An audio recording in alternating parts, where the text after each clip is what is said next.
Well, hello and welcome everybody. Thank you for your patience with me getting the stream started. A little bit of a 10-minute delay there while I was just getting coffee and sorting things out, but I'm good now. We're ready to go. So welcome.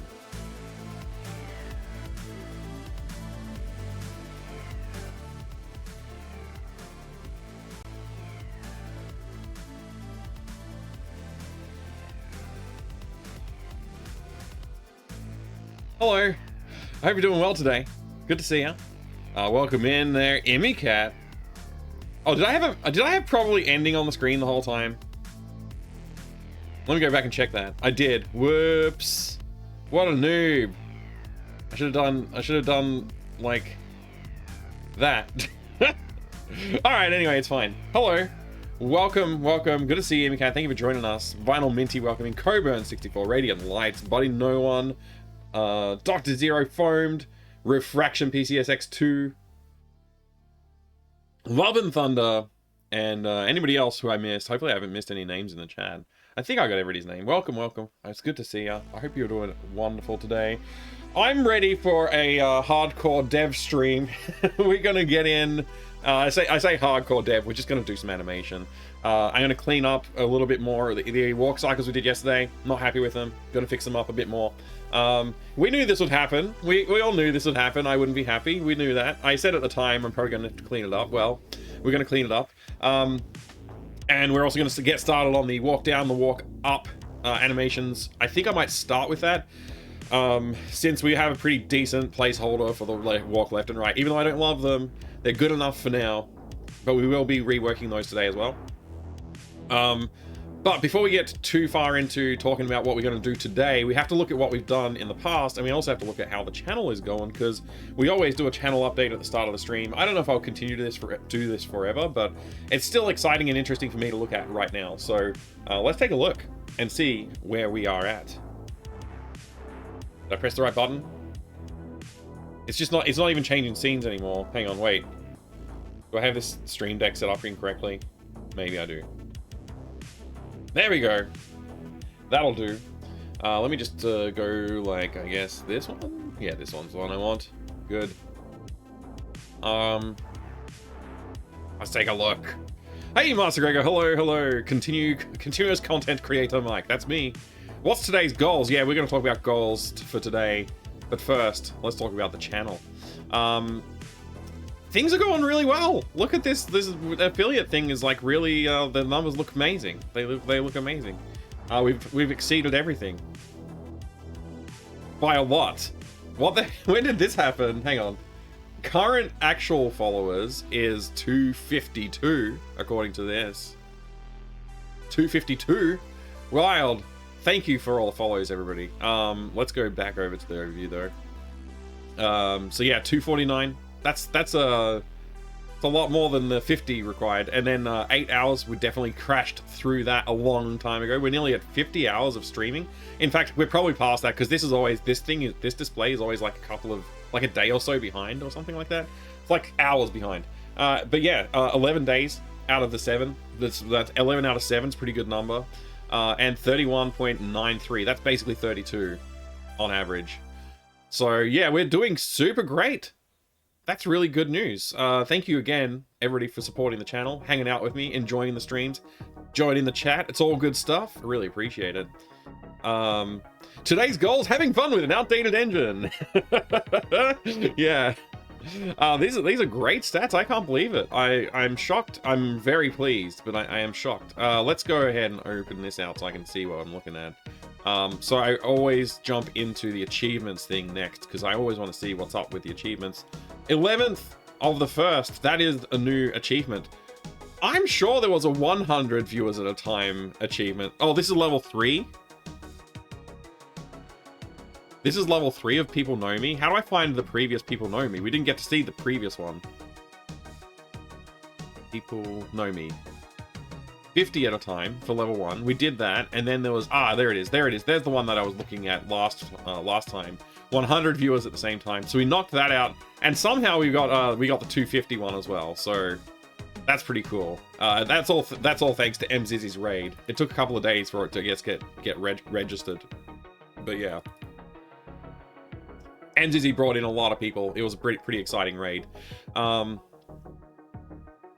These otherwise are the same sort of stuff I think we've seen before, so that's pretty cool still. And yeah, looking back to the affiliate thing, obviously that's all good. This is all cool. We haven't grown our we need 50 people to chat at once. So first of all, we need 50 people in the channel and then 50 chatters. That's probably not going to happen anytime soon, unless we get another monster raid. I think that must have been what happened here, is like when MZZ raided, there was a lot of people talking at once, so it like boosted this community thing. But yeah, we have 50 VIPs to hand out. I don't know what to do with VIPs right now. We did have Vinyl Minty making some suggestions that I integrated into the game, so maybe Vinyl Minty deserves a VIP, I think. What do you think, chat? Do we agree? Vinyl Minty came up with an idea of combining sausages with... Vinyl Minty suggested sausages and catnip, I believe. If I remember correctly. Correct me if I'm wrong, Vinyl Minty. I'm trusting you. That was your suggestion, right?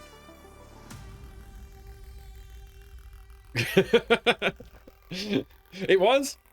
Alright, nobody is contesting this, so I'm gonna VIP Vinyl Minty. Thank you, Vinyl Minty, for the suggestion. That enhanced the game. Time to get into our alt accounts, Buddy No One. That's right. Buddy No One dev, Refraction PCSX2 dev. For those of you who missed it this morning on my Discord, I had my for my main channel, I had my subscriber call, which hey, thank you for the follow. Welcome in for the thank you for the follow. I did a thing where I do this every month on the second Saturday of the month. I run a little call on my Discord for subscribers. So if you're subscribed or if you're supporting me on Coffee, you can jump in that call and just hang out and chat. And we had a good chat this morning. It was fun. It was fun. So I just thought I'd mention that. What? We just started and we got a raid from the monstrous Duke Donuts. I don't know why I said monstrous. That could be misconstrued as a bad thing. Duke Donuts is a freaking legend, okay?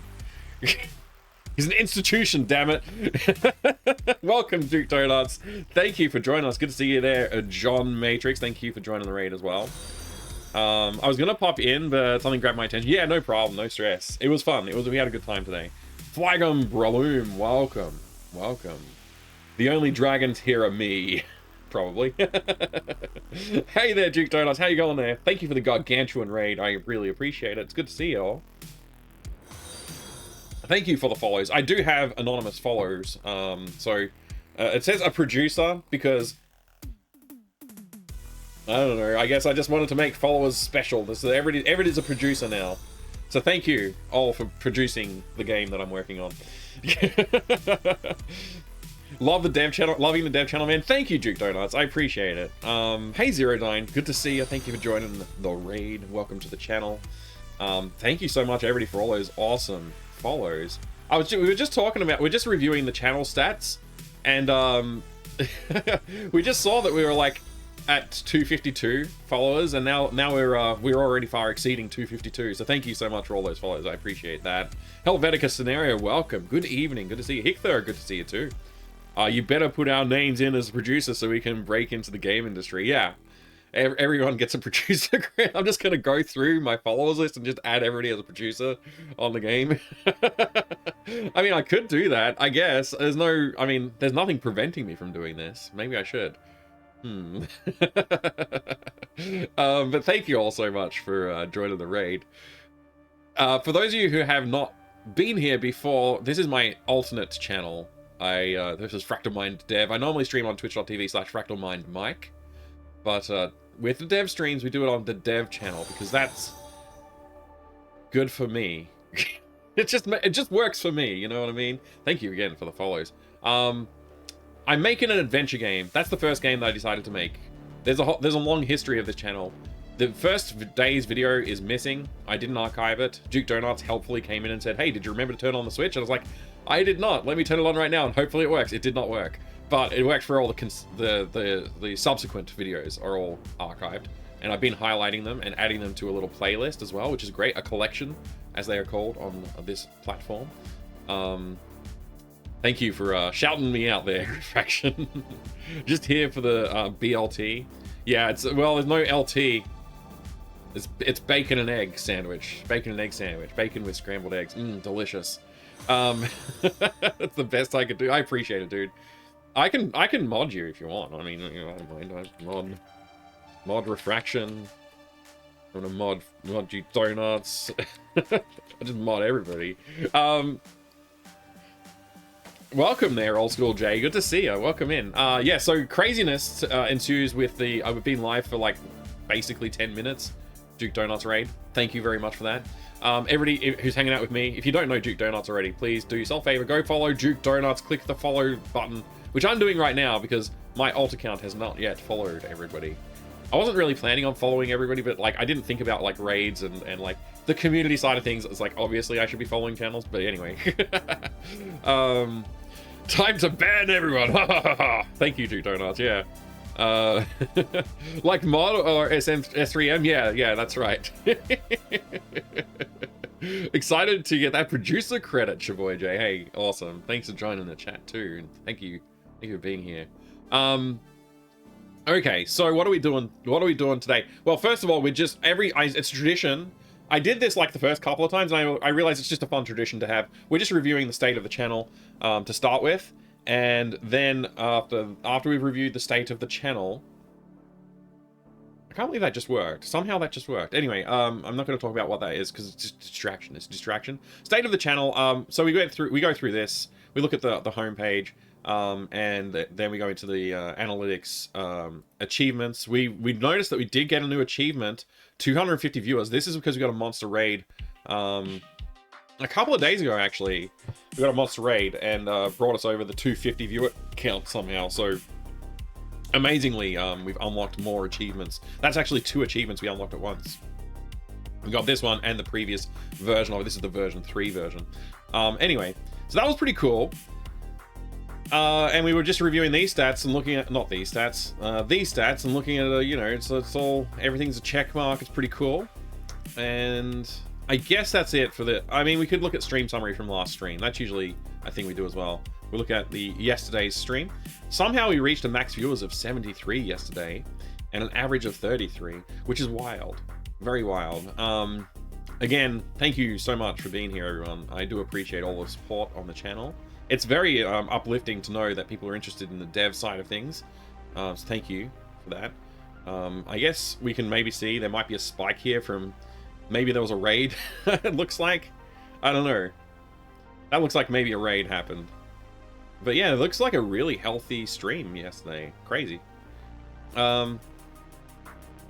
Great news. That's the update on the channel. Going over to the goals for today. This is the dev document. For those of you who missed it, if it's your first time here, I'll just do a quick run through of this. I did start day one just talking about what the goals for this channel were. The number one goal is just to make games. I always make games, but in the last 3 years since I started streaming, I've done a lot less game dev than I wanted to. And this channel's my way of hopefully solving that problem. Seems to be working so far. And then get more experience releasing games. I never release games. I've released like hardly anything over the years, and I always end up running into this wall of like, I don't like what I produce, so therefore I don't want to put it out to the world. And like, it's just a mental block, like a kind of anxiety thing that I've been struggling with for like my whole life, basically. But streaming has changed that for me, and I'm hoping that I don't feel any of those kind of stresses when I get to the point where I'm about to release this game. And so far I've had really good feedback on the stuff I have posted publicly on it too, which is really cool. And also just keeping a regular schedule. So far, this is not a problem. I'm actually like far exceeding my expectations, so that's pretty cool. I explained a bunch of other stuff on day one. Day one we did choose what we wanted to make, designing a simple adventure, and we also did some of the puzzle dependency graph, which is this thing here. This is now out of date. We've changed it a little bit while we're working on the game, which is cool. It's good to have a game that evolves over time from what your original designs were. I've actually redone this chart a couple of times, but it's puzzle dependency graph. Basically, you can't go outdoors until you drink coffee. Those kind of things. Anyway, the game that we decided to make was about making a bacon sandwich. We just started day one and day two streams were what I just described. day 2 we did engine selection, which was really interesting. If you're going to look at that, I need to like create a highlight reel of the engine selection, so you can kind of like a condensed version of that would actually be really cool, I think, for people to see as a resource for how to make those kind of decisions. Because it is subjective, but there is also some objective decisions to be made when it comes to engine selection. Day 3, we actually set up AGS and did a whole bunch of stuff. Just got a whole bunch of rough stuff done. It was very good. Since day 3, we've just been working on this adventure game, for the whole time. So all of these days that we're scrolling through, you can see there's a lot of stuff we got done. There's a lot of stuff we didn't get done too. For example, we never did, for 2 days in a row, we did not do walking up and down animations. We're going to do it today, which is day 12. We're up to day 12. I did sort of plan out the next... when we got to day 10, I planned out day 11 through 15. So I'm trying to stay on schedule for this, but we'll see how we go. I got to do all these animations. I got to do all the cleanup for them. But then we're done with We should be basically done with animations by the end of today. We should be able to start focusing on polish, which is pretty amazing. Once we start focusing on polish, I've got a couple of days worth of polishing, cleaning up, adding some more... Like, there's a couple more things I need to add, like intro and outro for the game. And then day 15 should be just like reviews, fixing issues, and publishing the game. I might hold off publishing just to get a chance to do like a round of testing where I can deploy a build, get people to test it out, fix any issues that come back, and then we do a final publish. So we might push it back to like a day 16 sort of stream to get some feedback from other people. So now that I've done that, I'm going to read all the chat. Duke Donuts is going to grab some dinner. Excellent. Get some post-stream stuff done, of course. Thank you very much, Duke Donuts. Got that sweet affiliate. Yeah, we got affiliate qualified, and I'm, like, shocked about that. But what we're going to do about that is just nothing right now. I'll continue to monitor the situation on this channel. I still have my main channel if people want to support me there, and I still have my coffee if people want to support me there. I don't feel like I need to monetize this channel. I think... Correct me if I'm wrong, but I think that you don't have to see ads if I don't affiliate. And that just means I can just focus on the dev process and not worry about like people getting blocked by ads. They can't see or hear the content. So I think that's a good thing for now. Obviously, if this channel blows up, I can't be held responsible for the desire to go full time. So if this channel was to blow up, I would probably monetize it so I could potentially have a chance to go full time. But you know, I don't expect that to happen. So we'll see. I like how you set this up. I ended up making a daily goal checklist. Oh, nice. That's awesome, Dr. Zero. It's always good to start a day of like, if you're going to try and do some work, it's good to start the day with just writing down your checklist. Even if you don't maintain it very well, having just a list of goals that you wrote down for a day, because you think like, oh, is this achievable today? Yeah, I think it is. Okay, and so your list is just like helping you think about what you're really going to work on. Like, this is like standard stuff that people like hopefully learn over time, that like things work differently for everybody, right? So you can't just follow like one person's time management thing. My time management's always been very poor when it comes to my own projects, so I just apply some of the stuff that I take out of my day job type stuff to this, and it's helped me maintain focus on the project as well, so that's good. I normally don't like to treat my stuff like this. I normally like to treat my stuff a very ephemerally, like I'm just going to do whatever I feel like kind of thing, but obviously I want to get this game done quickly, so we gotta focus on some of the stuff. So yeah, I'm glad that that's helped. Actually, I'm glad that you're trying that out, Dr. Zero. It helped clear your head a lot. That's great. I remember seeing you work on a shmup. Yes, Shaboy J, I was working on a shmup. And if I scroll up in this document, you'll see that there is a shmup mentioned in this list somewhere. No, not this list. Which list was it? This list. I may actually return to the shmup on this channel. I may actually resurrect it, but if I do, I sort of caveated this at some point. It was either on day 2 or 3 or 1 of those early days. I was like, if I do return to the shmup, I'm going to probably address it by working on it offline a fair bit, because I don't want to, like, the goal I set out to do was develop the entire thing, like never touch it while I'm offline, and only ever stream the development process. But that was a huge commitment, and also just made me like, it was a mental block for me to continue working on it. I got to a point where I was like, ugh, I know I need to do a lot of work on it, but I don't want to stream that right now. And so I just end up deferring it. and eventually it just sort of stopped. Those streams stopped happening, and that's why I'm addressing it with this channel. I feel like I could probably resurrect it and finish it up to a certain degree. But that engine was like, it was not a bad engine. It was starting to get into a place where it was getting pretty good. I needed to work on the tools a fair bit more, and I just sort of like also had other stuff that I wanted to work on. And it's never really landed on like the sound system, the sound engine that I built into it is very rudimentary. And I'm like, do I want to rewrite that again? I think I rewrote the sound engine 2 or 3 times by the time I landed on what I had. And it does work.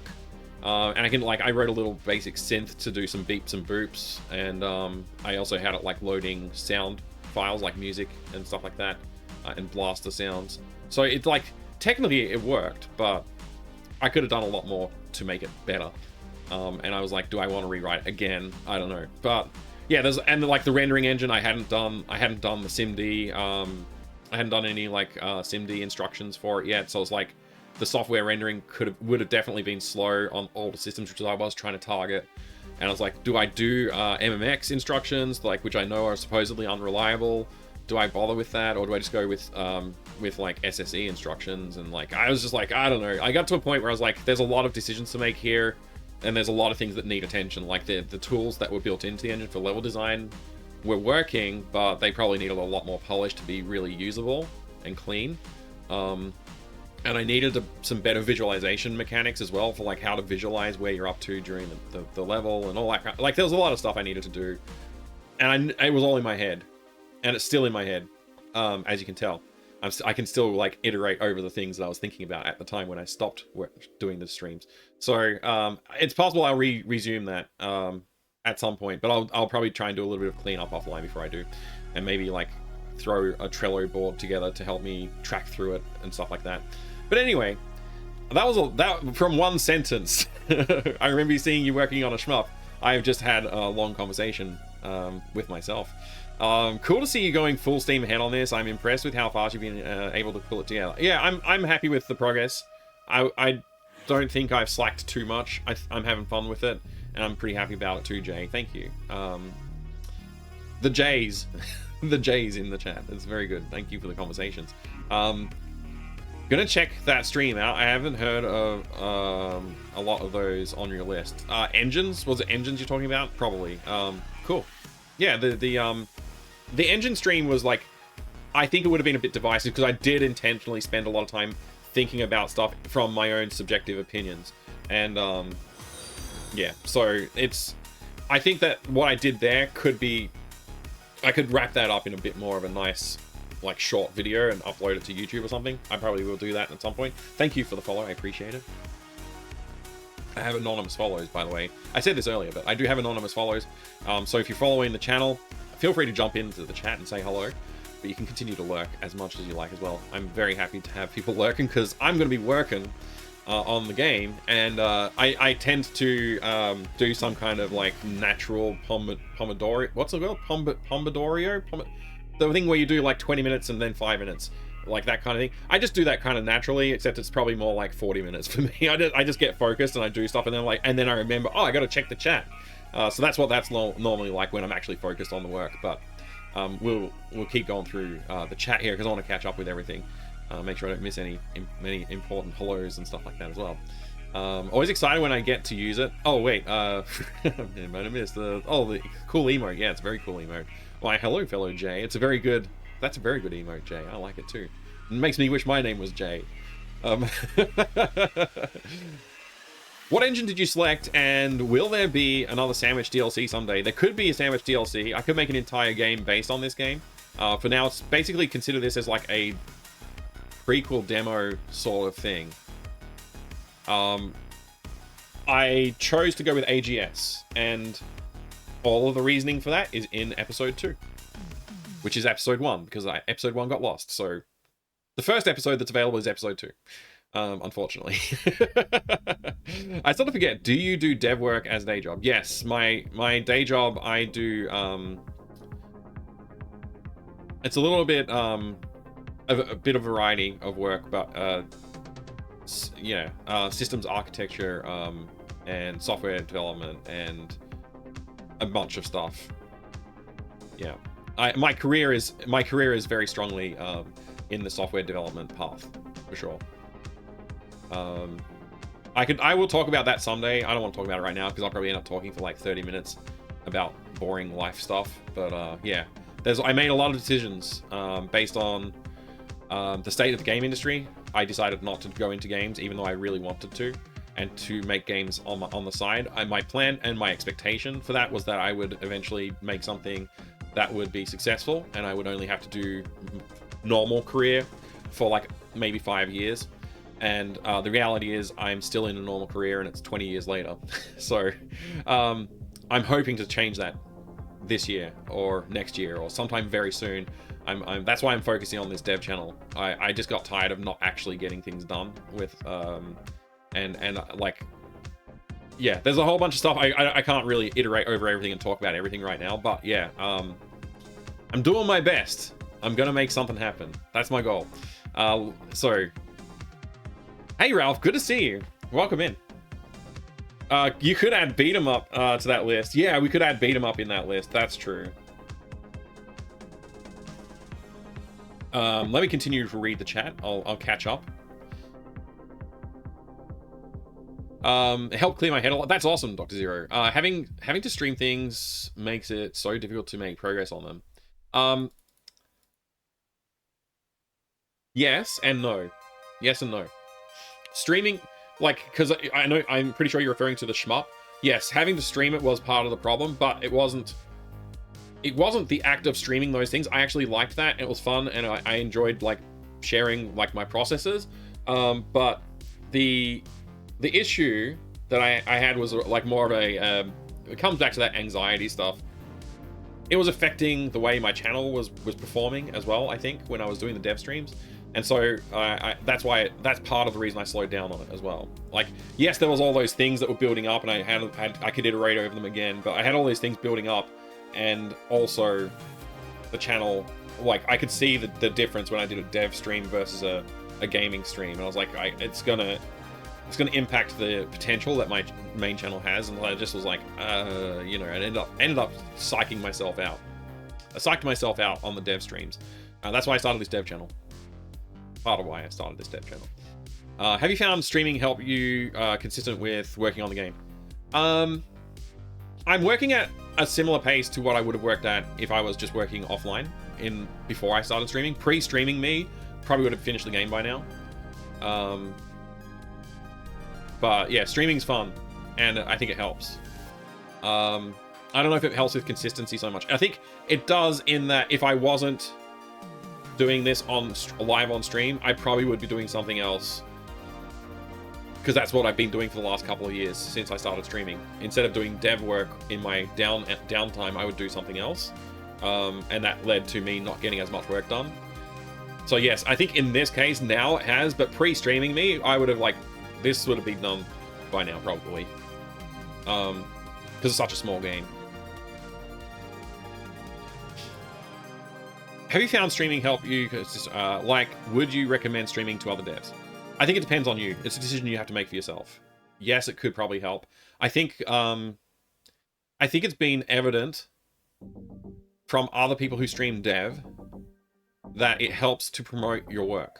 So if you're making a game, it is something you could consider is I could stream the process of making this game or parts of the process of making this game, and that could be actually part of my marketing effort for the game. Thanks for the details on this, Rob. No problem. Pomodoro, thank you. Pomodoro, I got all the corrections. Thank you. I couldn't remember the name. Thank you. Dodongo, I don't know what that means. It's probably a bad word. I like using a Kanban board. I have one for all my projects. I love Kanban. I love Kanboard. I use Trello for Kanban style work, but I don't love Kanban. I think Kanban's a weird system. I don't love it, but it's great for just tracking individual like atomized tasks and stuff like that sometimes. So, you know, I'm not gonna say don't do it. I think it's great that it works for you. Again, I think project management is actually a lot more subjective to the individual. Excuse me. And I think any strict adherence to any kind of like agile or waterfall or like all the different project management styles that you could do, Kanban boards and like, you know, stories, sprints and all the other crap that comes along. I think like, you know, having a scrum master, all that kind of stuff, like that's That's problematic. I think that's really problematic, and it leads to some issues. Having run, so I was head of development for Asia Pacific region for a global company, and I know what kind of issues can come out of that. So, but you know, it's a balancing act. You need to know like what you can actually put in place to, like, you can't have hands-on management top down with every single person, but you can make some allowances and affordances and try and anyway, I'm not going to go into that. I don't want to go into that right now.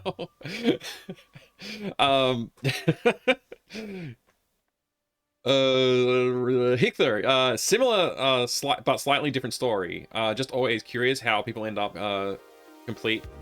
competent at design docs and programming concepts. Yeah, I would say my competence level is pretty low on like game design documents, because I originally, when I was like probably early to mid 2000s, I did a lot of design docs, and the more that I did them, the more that and like continued to work on my projects, the more that I realized I was just like, it's kind of like a huge waste of time for like 90% of the design doc, especially if you're working solo. But yeah, I tried all sorts of stuff to overcome my ADHD. I keep building new task trackers and having varied success. I think my latest is working well. So a bit of yak shaving on the task trackers, huh? I think that I think like a notepad and pen is ideal, but if you lose the pen or the notepad, and because you got ADHD, that's very likely to happen unless you're very careful. You can lose track of things, and like it seems so easy. Like, oh, I start the day, I write a checklist, I finish the day, I review my checklist. Like, it seems so easy to do that, but when you've got ADHD, it's a real problem. Like, I've only just recently learned that I have ADHD, and it explains so many of the problems I've had throughout my entire life, which is like, part of me is just like, why didn't somebody find this out like when I was in school? I could, my entire life could have been very different if I knew this earlier. So yeah, I'm still trying to figure out how to deal with it, honestly. I heard that term, but not sure what it means. I guess I should look into that. Yeah, you could look into that. Ralph, I'm back. I've caught up with you again. You can add a beat 'em up. Yeah, I could add a beat 'em up to the list. It's possible. Like, that list is not exhaustive. We could definitely do a lot other stuff in this. Like, there's tons of stuff I could do. Tons of stuff. It's a non-exhaustive list, but it is things that I guess are interesting to me to a degree. So, a lot of questions. Yeah, I see. Just curious. I've thought about it as a key to keep myself accountable or whatever. Yeah. A way to keep myself accountable. Yeah, it's a good way. Self-accountability is hard. Bringing somebody else on board to help you maintain accountability is really, really good. A mentor is really, really good. The problem with mentors and accountability partners is that it is actually a time investment from both parties, and you have to align your schedules, and that automatically makes it like 3 times as hard, maybe 10 times as hard as just doing other strategies. But yeah, the ultimate way, like the best way to grow and to like maintain like some discipline and stuff like that is to have those sort of things happening, is to get involved with other people. It's just hard to do, you know. It's hard to do. And streaming is the same. Like, streaming, if you could get, I haven't been able to set something up yet, but if I could get somebody who would like be willing to like mentor me through the streaming process and growing the channel, and like, you know, other like, you know, there's things I don't do for the stream that I should be doing for the stream. I know it, but I don't do it. It'd be great to have somebody to keep me accountable and like mentor me through the process. But anyway, that's another story as well. If you're a good teacher, streaming game development is actually a boon for your marketing that game as well. Yeah, true. If you can, yeah, I agree. Hack and Plan is popular game dev circles too. Hack and Plan, I've never heard of it. Doesn't mean it's not great. I'm gonna look at it right now. I might have heard of it, actually. I shouldn't say I never heard of it. I often forget a lot of these things. I'm always dubious of project management tools and resources. This looks like another Kanban board to me.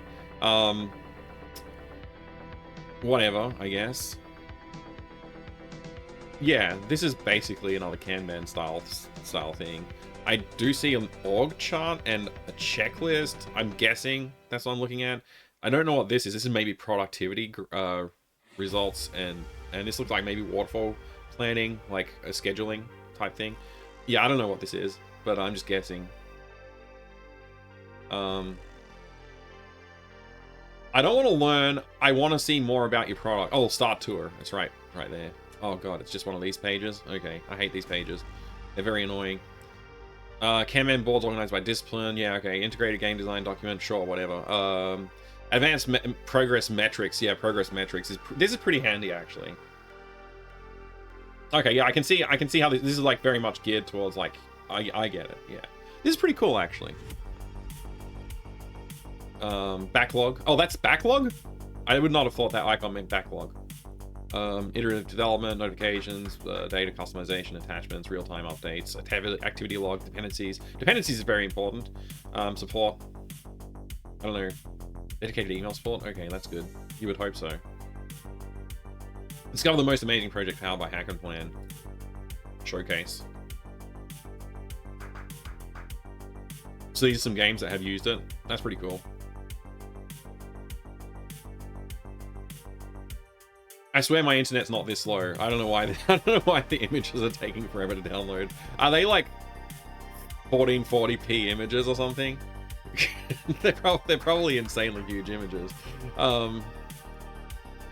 Yeah, Wizard with a Gun sounds fun. I played a game that looks like this. I don't know if I played this game. I played a game that looks like that.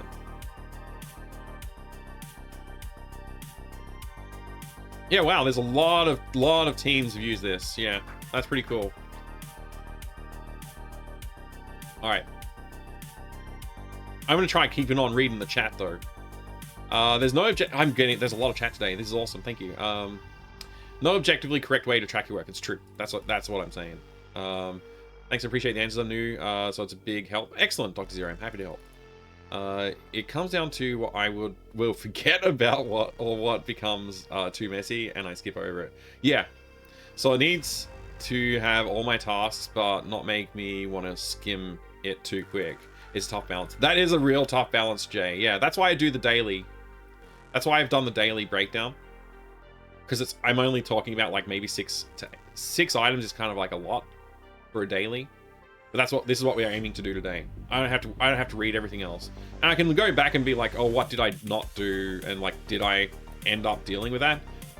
Yeah, I did. Like, it's done, but it happened later. Like, I can review this stuff. It's pretty helpful for that as well. But yeah, day 12, that's where we're on today. Welcome back, Duke Donuts. Welcome back. Put 3D immersive spaceflight simulation with realistic physics on the list. Sure. I mean, that is literally something I want to do, so why not? Space sim realistic physics. Done.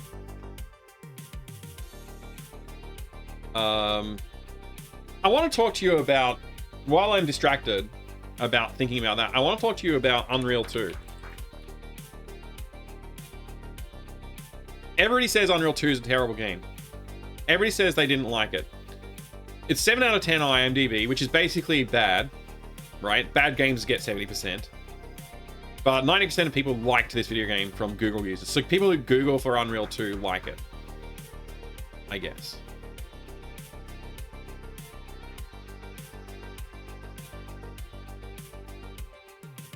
Level to level, the gameplay is like whatever. It's kind of interesting, it's kind of okay. But the thing that really got my brain moving, the thing that really interested me and was the crew and being on the vessel, which, you know, Mass Effect probably does it better. But it still really got my imagination moving at the time when Unreal 2 came out. I was like, oh, this is getting my imagination going. I kind of like it. And I thought about the potential voyages you could have if you didn't have to deal with the situation you were dealing with. The potential voyages you could have with that crew flying through space. I just want to talk about that for I just want to mention that Unreal 2 has some seeds of really awesome ideas in it. And just imagine if you could fly, you could just plot a course. You could tell somebody like, hey, take us to this planet, or you could take control and pilot the the vessel yourself. It's none of the screenshots. It's in none of the screenshots because everybody's like, oh, it's an FPS. But that stuff that happens in between levels on the spaceship, it's cool. And it makes you think, you know? But yeah, most people don't consider that as an important part of the game. Anyway, that's distraction over. Let's move forward. The challenge for me... Oh, you're talking to your boy? Okay. End up bike shedding and feeding my ADHD by constantly thinking about how to control my ADHD because it's more interesting to think about ADHD than the work that I've assigned myself. Yeah, that's interesting. One of my big issues right now is controlling my focus when the meds work because I'll work on fun stuff instead of work if not careful. Yeah, I mean, I've never tried meds before and I maybe want to at some point. We'll see. Just sign up for the patented Duke Donuts Stream Guru service. Sounds good. If you've got it, I'll sign it up. Never used it myself, just to know about people. Yeah. Hack and Plan. It sounds interesting. Hack and Plan does look pretty good. I use Trello, which like probably has like 60% of all that stuff anyway, and I don't really need the other stuff because I'm only working by myself. It's cool for a big team though, or even a medium team or a small team. It'd still be cool. I use mnemonic devices to help with distractions. I'm not saying it's helpful for everyone, but it helps me a lot. Interesting. Tawajia, hello, good to see you. Sorry, I'm really trying to catch up with the chat, but it keeps on growing. The chat's growing at an exponential rate. Not really, but it's growing very quickly. And I like the backlog. Duke Donuts, good backlog. You got it, right? Wizard with a gun, Australian internet. Yeah, it must be Australian internet. Those images are loading too slowly. Hey, Nuru, good to see you. What's up, fellow developers? Anyone else just check their code into Dropbox? I'm not going to say Dropbox, but this is my check-in. This is my check-in from the 24th of the 11th. Sorry. From the 11th of the 1st, 2024. I'm not going to say that I use... I'm not going to say that I use Dropbox, though. I could easily set up a Git repo or something like that, but honestly, I don't know. This AGS thing is just wild. AGS is wild. All right, moving forward, we're going to read more chat. There is an objectively correct way to track your work. Excel spreadsheets.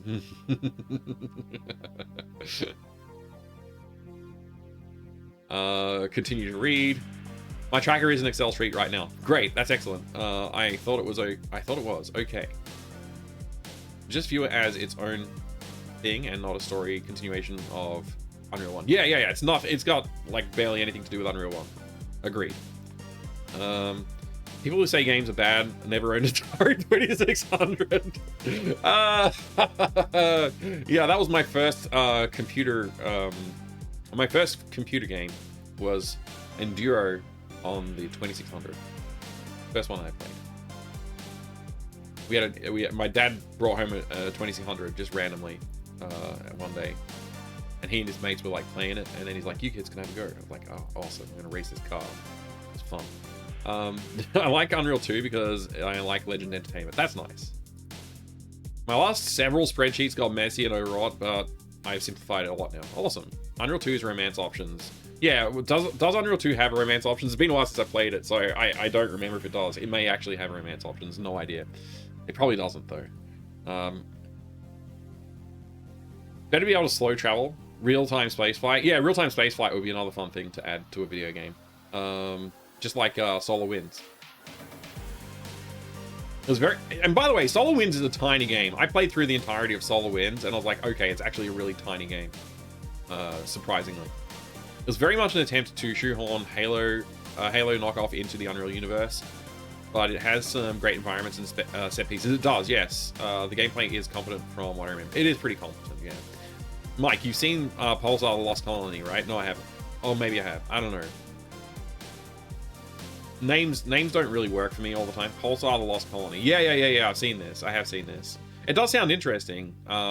We looked at this at length at some point. I remember. Stream Guru service. Free plan. 1. Buy an expensive microphone. 2. Sing your song when someone follows. Oh my gosh. Having a nice time. Excellent, Tawe. Excellent.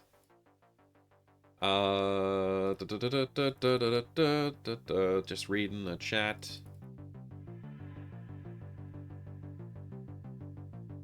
I've been unable to get a party for Pulsar for 2 years now. Every time I get a group together, we get last minute bails.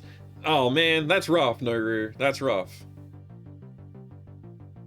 Maybe I should just like set up a one-time like do this and like we don't have to do it once kind of situation or something. I don't know. I never finished Solar Winds because I got open world anxiety and thought it would take me hundreds of hours back in the day. Yeah, it's totally not that bad though, hey. You'll get him eventually, Noru. Good luck, good luck. Keep that attitude. Don't give up. I want to do a 4-player co-stream of Pulsar, but same problem. Yeah, reach out to, like, create a Discord group chat, and maybe we can work it out. Maybe we can get a few people to agree. That'd be fun. All right.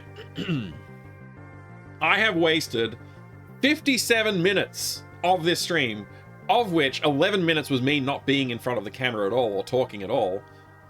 So I've wasted 46 minutes talking to you lovely people, and it was actually not a waste of time at all. I had a good time. Thank you for the chat. It is time to review what we are doing today.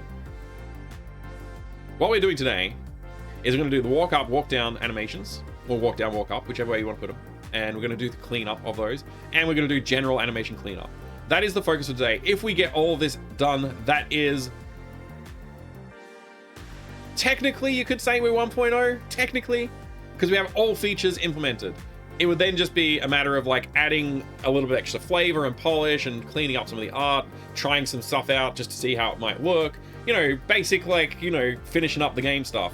Animations is the last thing we have to do. So we're really, really, really close to finishing making this game.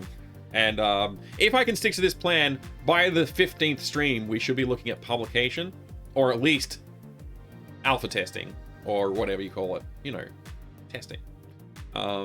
We could be there. We could be getting it out there and just finishing off the last few issues and then publication. We're going to go through the process of like publishing on Itch.io. I don't know how to do it. I haven't published anything on Itch before. Thanks for the AMA. You're welcome. Yeah, we have AMA every day over here. Oh, by the way, did I say it's the 12th stream and the 12th day in a row that I have been live on this channel, which is freaking crazy. I did not expect to do that. I thought I'd be on here for like 2 days a month. I thought I'd be on here for like 2 days a month. Like I was saying to myself, at minimum, 1 Saturday a fortnight was what I wanted to achieve. Mind blown that this has gone so much better than I anticipated. I didn't think that I would have I didn't think that the energy and excitement for game dev would come back to me in this way, because it's been 3 years since I was really doing like solid work on game dev stuff, and it's just blown me away that I'm pat myself on the back for this one, because I'm actually super psyched to be here and doing this. So yeah, big news. Publishing or alpha testing or whatever you want to call it, Mike already prepared for AAA industry publishing. Exactly. Yeah, we're going AAA with this game. All right, let's go ahead and bring up the full screen. Can I go full screen? Yeah, full screen. There you go, full screen view. We're gonna load up our Vidya game that we've been working on. It's over here. We gotta have this up in the background. So like this is like, okay, context switch. We're in the game IDE. We're ready to do some AGS, because AGS is like a tool that needs a lot of work to be better, but also it's what our game works in. Therefore, it's very important to us. Just give you a recap for those of you who haven't seen the game yet. Let's give it a little bit of a recap over here.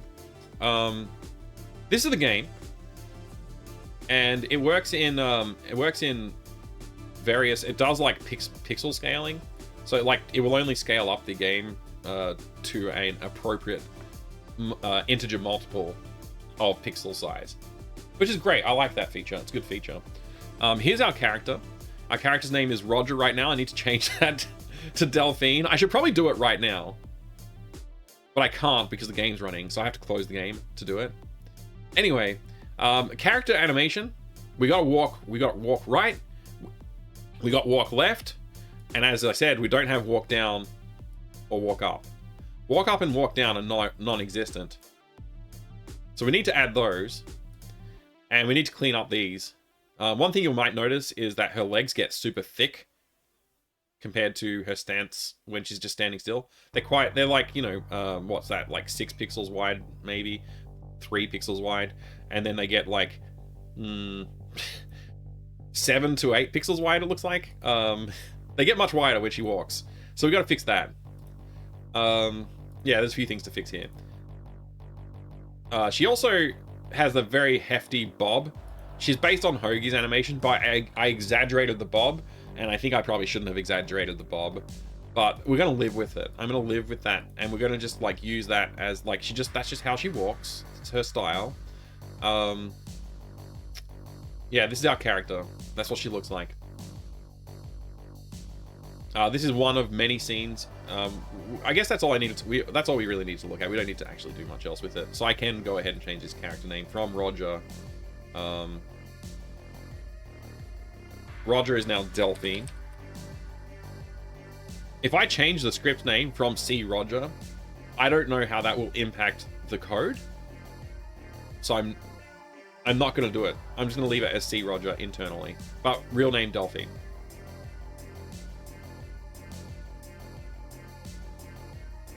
All right. Keep the Bob or Riot. Okay, yeah, we'll maintain the Bob. Real Maniac Mansion Day, the tentacle vibes from this style. Thank you, Hicto. That's what I was going for. I literally was like doing this. Day of the Tentacle. Images. I scrolled through and I picked out some samples as like, these are like images that I want to use to think about like how things look. I just realized I should have used this car as a reference for the fridge that I ended up doing. Because that would have been helpful to use as a reference, for sure. I don't know why it's like a crappy image, though. Yeah. I should have definitely used this car as a reference for the fridge that I ended up drawing. But anyway, I forget what I was saying. Doesn't matter. We're going to open up some art tools, obviously. So I got to plug in the art tools as well. Physical art tools and digital art tools need to be accessed. So we're going to access them. Whoa. My floor mat is moving and it's causing problems. Also, if anybody has recommendations for like really powerful floor mats that are made out of like timber but are not too thick, I would love to see some recommendations.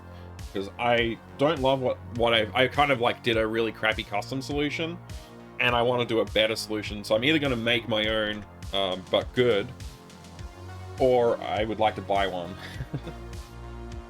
But yeah, I want a nice solid floor mat that like, because like the plastic ones just seem to like not be as good anymore as they used to be. They seem to be made out of more brittle material, and they like degrade over a couple of years. All right. I'm going to switch over soundtracks because I hate this track. I'm going to go to this one. And if anybody has any music samples they want to send me for video game soundtracks that are good to chill to, or royalty-free soundtracks that I can download as a bundle of MP3s, I don't want any YouTube links. I just want MP3s. So that I can play locally. Let me know. I would like to upgrade my music library for streaming. Get a rubber mat from a farm supply store. That probably has too much give, actually. Yeah, probably. It needs to be solid because I got the chair with the wheels and stuff. Anyway, I plugged in the screen, so we turn off this and we turn on these, and then. Here we go. I was looking for the pen on the floor where I keep this. Anyway.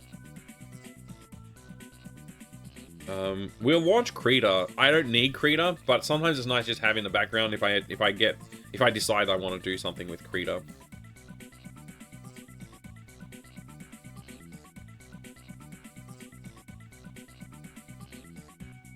Where did Krita go? Did it load? What is going on?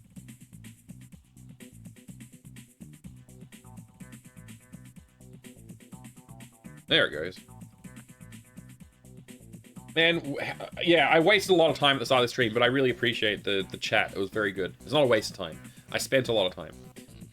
But yeah, we've got everything in here from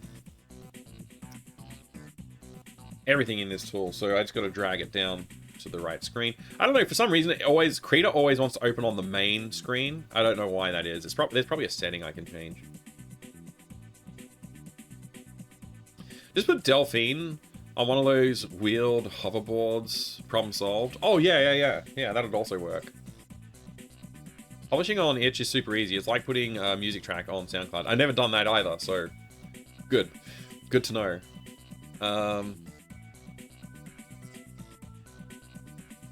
Thank you for the compliments on the art too, by the way. So yeah, we got all these scenes that I created. Like we got the barbecue backyard scene. I created them at high resolutions. So what I did, my process, which you can see the process that I went through, but basically I just was like, the target resolution is 320 by 200. I'll just multiply that by 1200%. And then I draw at that resolution and then scale it down to pixel art. And that's been very successful, actually. Thank you, Tawe. I appreciate it. I worked pretty hard on most of the art. Some of it I phoned it in a little bit. I'll be honest. I did phone it in a tiny bit. But I just went back and updated one that I phoned it in on the most, and now it's looking okay. I phoned this in, like hella phoned this in. It was looking real bad. And now it looks okay. And I also added this little bucket here, the bucket of paint, and the kumquats on the tree. Whatever they're called. That's what they're called, right? Kumquats? I think that's what they're called. As another reference. It's another reference to Day of the Tentacle. You know, in case the references weren't heavy enough, there's more Day of the Tentacle references here. Is there a way to downscale while preserving the details like thin lines? You know when you do this that you're going to lose some of those details, so I've just intentionally drawn with a fairly heavy brush stroke for most of it. And also I didn't take as much care. If I wanted to do high resolution art for this game, I would be a lot less loose with my final image for most of this stuff. And I would like actually try and make these like kumquats more circular, kind of, for example, right? I'd like try and like tidy up a lot of the details. The highlights on the trees I'd probably be a bit more like careful with. And I'd probably actually go for like some better details in the shapes of things if I was going to go like a high res art. But because I'm sampling it down, yeah, you'll lose some details. Like all of the brush strokes that I did on the leaves, that'll just become a mush. The leaves down here. So yeah, there's details that you'll just lose. But you can see I was like pretty rough with a lot of the artwork, but when it's scaled down into the game, it looks like let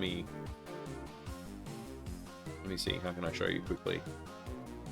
I lost my mouse. I have too many screens when this thing's plugged in. I keep losing my mouse. Room assets, forest 3? So this is what it looks like when it's scaled down. Obviously it's going to be displayed at a higher resolution. This is going to do weird mushy pixel scaling. But you can see like some of those weird details are still like present. Like see this part right here. You can see it's got the feathering there that I left in, and I didn't really care about the feathering. And I probably don't want that to be there, so I probably should clean it up before I finalize this artwork. But like some of the details, like the kumquats, for example, they look fine. They don't need to be redone. The highlighting on the tree looks fine. Doesn't really need to be cleaned up. This part here definitely needs to be cleaned up, but I just didn't care. I was like, whatever, you know. But like the bucket like looks much nicer in this than it does here. Like here it's really rough and ugly, but here it's kind of like, oh, that's fine. It's a bucket with paint in it. So yeah. I wish you could tell Windows not to blur the images when you zoom in. Like, I almost never want them blurred when I'm zooming in. I want the pixels. But Windows is like, oh no, we gotta blur everything. I'm not going for a sharp pixel look. I am going for sharp look. If we look at Day of the Tentacle backgrounds, the pixel versions of the backgrounds, if I could find one. They're fairly sharp for the most part. If you look closely, you can see they're digitized paintings, and they've just like cleaned up some of like this part, this machine here, I think, is this animated? I think this might be animated. So it's like a bit higher, like it's a bit sharper and crisp. Oh, you can't see what I'm talking about. I just realized, sorry. I always make this mistake. This machine on the right, I think it's animated. But I think parts of this are animated. So it's like they're a bit sharper because they've gone in and like needed to animate bits of it. Ifrin View can zoom without filtering. That's great. That's really good. I mean, there's a lot of tools that can do it too. I just don't bother. But if you look at like the background here, like look at the staircase, like that's just clearly just digitized scan that they didn't bother cleaning up the pixels on, right? It's got some weird like errant pixels and stuff. They didn't really care too much about it. And they've crunched it down to 256 colors and whatever. Like look at the floor, look at the edges of the feathering on the shadow here. Stuff like that. Like there's just like, yeah, the characters, really nice sharp pixel art. The backgrounds, not so much. For the most part, backgrounds in these games aren't that sharp. And they actually do go for like this is digitized art that's scanned in. They didn't create this in like Deluxe Paint. They probably created this in Deluxe Paint. They definitely created this in Deluxe Paint. But yeah, the parts of the background that are not like animated, they're not going to be sharp. So yeah, I'm not going for the sharpest of pixel art, but you'll see like it looks, my stuff digitizing from digital down to the lower res, it's going to look probably for the most part a lot sharper and crisper than the stuff that is in backgrounds in this game, for example. Hopefully that makes sense to you. I don't know. Hopefully that made sense. Anyway, back to what I was gonna do. We're doing animation today, so I don't even really need Kree to open. I just wanted to open it to look at it. Oh, and I could emulate that look as well. By crunching the colors and stuff, I can get the same sort of like, you know, weird crunchy gradients and stuff like that you see in the backgrounds in Day of the Tentacle. Yeah, and I may actually do that. It is part of the process that I haven't tested yet, is to just grab all of the backgrounds scaled down with the crisp style that I've got right now, paste them all into one big canvas, and then set that canvas color to index to 256. And also, actually, I'll reserve a certain number of colors, which is the colors that are on the characters' sprites. So the cat and the human character, Delphine and the cat, would both get, and maybe like the sprites as well. Maybe if I do customs, like all the sprites for like the inventory items and stuff, I'd reserve the colors in those and delete that from the index count. So I'd go from 256 down to like say 160 or whatever, how many colors I need to reserve for the characters and sprite art. And then I could just crunch all the backgrounds to be the rest of the colors.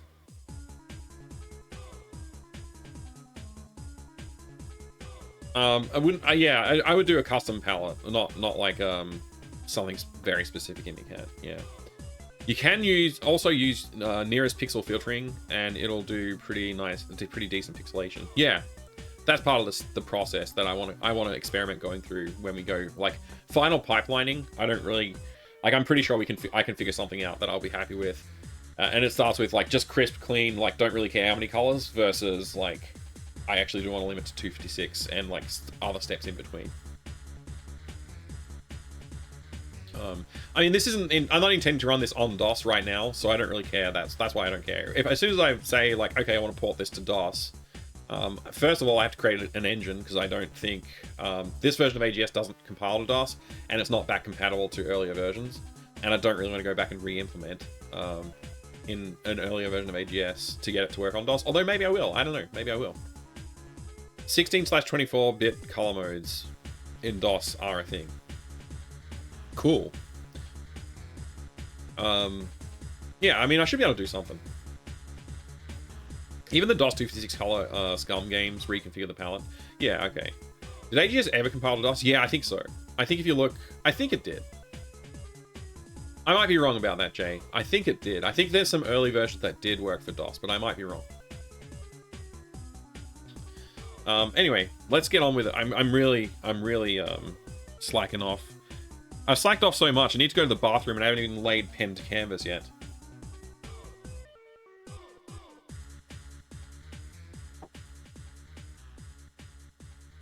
I have been thinking that I might use a sprite or some equivalent tool at some point as well. Because animating in this is a bit of a pain.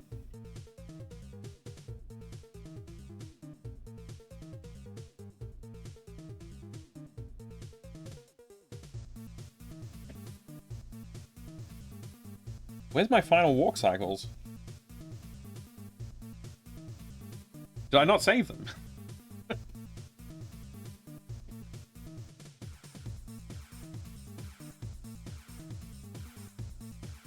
I hate this editor.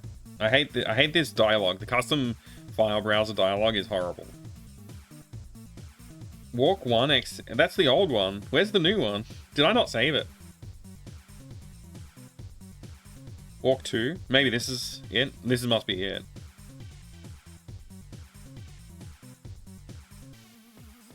I guess that's it. Let's see. No, this is the blurry one. I may not have saved. I may not have saved the final.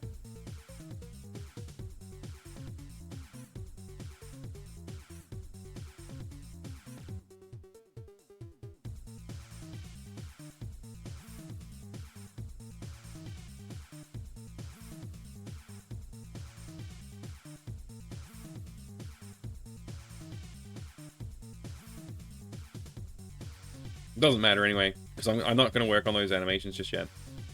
And I do have all the frames exported. I just don't have them. There probably is a file somewhere. We want to focus on the we want to focus on this walk forward and walk backward. But I was going to use the walk cycle head positions, like the bobbing, to help me design the walking animation so that it follows that sort of flow, you know. Good night, Emicat. Oh wait, who's going to bed? I don't know who's going to bed. Emicat's going to bed. Have a good time zone, Emicat. Sorry I wasted so much time doing everything else except for actually finishing any content for the game. This is going really poorly. I'm going to say it right now. This is going very poorly. I'm not doing a good job. I've been too distracted, but that's okay. It's normal to get distracted. Sometimes you have a less productive day than you planned. I plan to have a very productive day today, and I'm not so far, but we're going to change gears in a second. We'll get very productive. It's going to be awesome. Don't stress. It's going to be awesome. Okay, so first of all, the hell is my freaking artwork? Let's just go back to the folder. Let's drag the folder down here. Come on. Go to characters. Go to the guy. Okay, Delphine 1, 2, and left grab. Okay. And what's this? Walk 2. And then I got walk, which is just the frames. And I got test anim, and it's just a couple of frames. And there's also walk 1 XCF, which we know is it's basically that. So, maybe I didn't actually output what I needed here. Right grab, left grab. Let's just see what this one looks like. Delphine 2. Oh, that's the one I've got open right now. So Delphine 1 is the one with the other characters in it. The reference characters. So yeah, I just need to import like one of these. I guess I'll take walk right. We'll import that.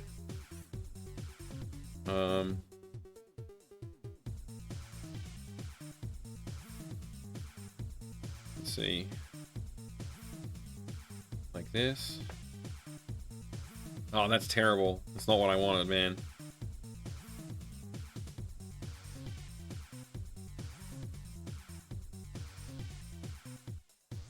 Let's just do this. Let's do Control-Shift-C, Control-Shift-V, image,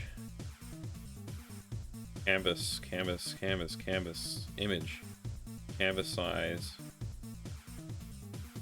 Let's stretch it to, like, I don't know, 800, we'll just do 10 times that, 860 wide, resize, okay. And then we will drag these bad boys in here. And then we'll use the positioning tool to position them.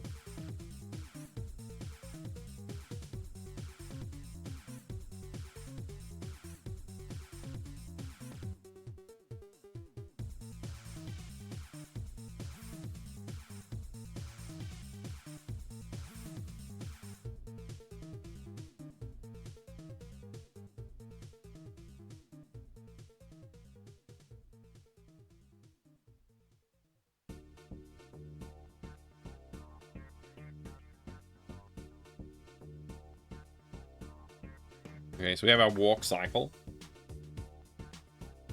And we have our front-facing character. Image, canvas, incorrect. I don't know what I just clicked. It doesn't matter. Didn't do anything. Canvas size. We'll just double this, I guess. 300. Resize. Yeah, resize.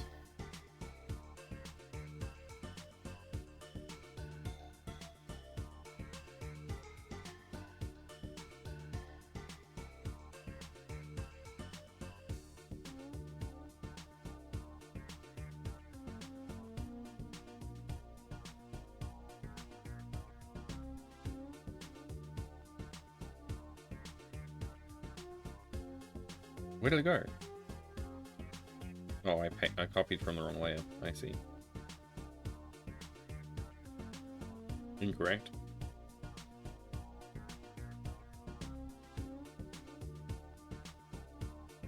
Okay, so what I'm gonna do is erase the legs, and I'm just gonna do the head position.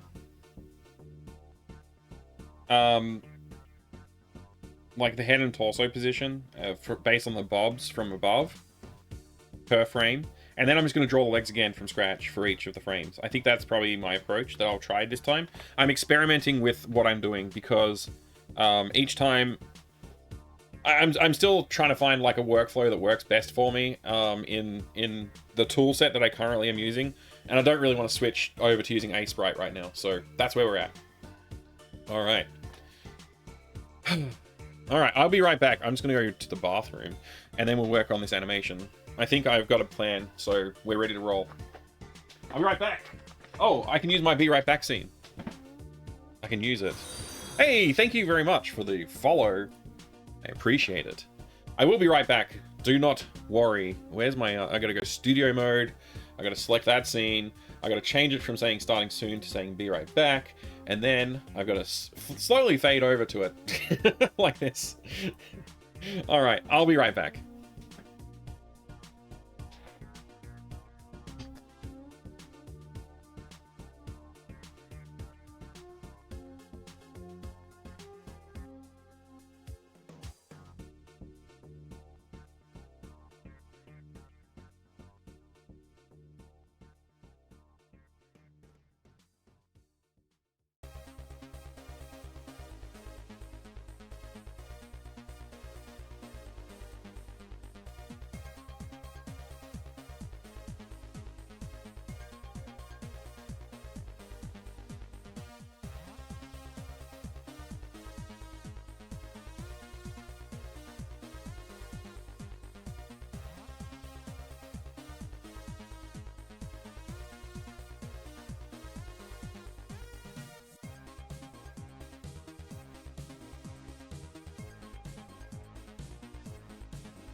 I have returned. I told you I'd be right back, probably.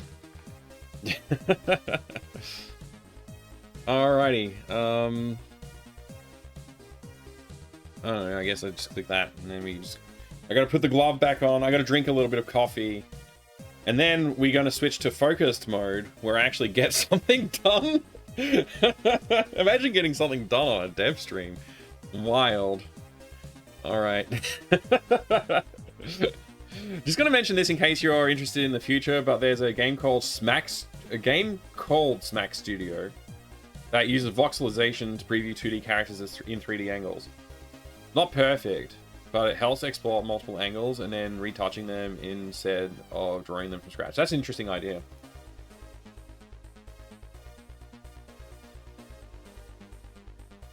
That's an interesting idea. I'm not opposed to using like advanced technology to help with like retro game production. Yeah, I never looked at it before. It sounds interesting. I probably won't look at it. At least not today. I mean, I'll probably have a look, try and look it up on offline, and see what it looks like. It was above freezing 2 days ago. We don't usually get this cold. Had to stumble over the house looking for valves to shut off the outside water taps. Oh my gosh.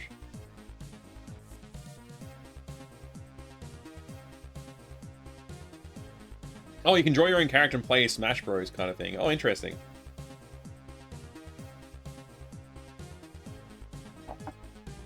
All right. I kind of want to get the Hoagie walk cycle for his walk forward and walk backward animations, but I think I'm just gonna wing it. I'm gonna wing it this time instead of going for reference, and we'll see if I change my mind. We'll see if I change my mind. All right. So like I said, the first thing I'm going to do is actually just try and replicate the head heights. So first things first, let's just grab this. I'll probably stop commentating as much as well in a minute. I'll probably shift to a different working mode. But right now, we'll see what we can do here.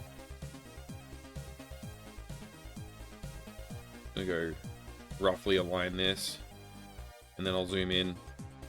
So like you can see like the foot position's a little bit different, but maybe about there. Maybe about there. I'll go for there. For the head height position. I think that's about right. I actually want the second frame to be the first frame. But for consistency's sake, I'll do it this way. But yeah, thank you for the follow earlier as well before I ran away. I do appreciate it. I have anonymous follows, so if you want to follow and lurk away, that's totally cool. If you want to jump in the chat and join in the conversation, you're welcome to do that. I am going to be focused more on what's in front of me for the next probably 30 minutes or something. I don't know how long I'll be focused, but yeah. Free as in freedom. I love that you're using free software. Free as in freedom. Yeah. I mostly use open source stuff these days. I won't go into what I hate about everything else. I'm just going to say that, yes, I do like to use these tools. It's good. It's good to see you, Claus. Welcome back. Let's zoom in on this and get started on some production level stuff. I'm going to create a new layer for this because I actually don't want it to be like that. And I will change it to... I don't know. Overlay? Do we have an overlay here? Overlay? Is that an option? There it is. Oh, it's just completely invisible when you overlay it. Okay, I won't overlay it. I'll just change the transparency. I'll be normal. We'll make opacity low. The main thing I'm looking at... Okay, so like I said, I'm going to erase the legs for the most part. The legs will be disappeared. And I should start using the pen tool that I have. I paid a lot of money to be able to use a pen tool. I should use it when the opportunity arises.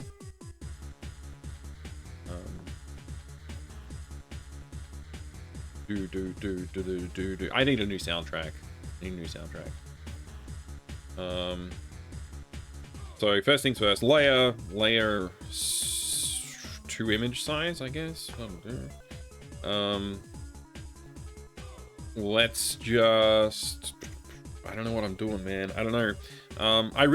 One thing that I hate about GIMP is that you can move the selection triangle around, but as far as I know, there's not like a way that I can like move the character, like move the stuff that's underneath it around. You know what I mean? Like I want to be able to just select some pixels and say just move the pixels. Like I just want to move the pixels. You know what I mean? And I don't know how to do that. Like I don't see a way to do that. I want to move the pixels. And so I have to do Control X, Control V, and then I can move the pixels. You know what I mean? And that's annoying. That's a little annoying, you know what I mean?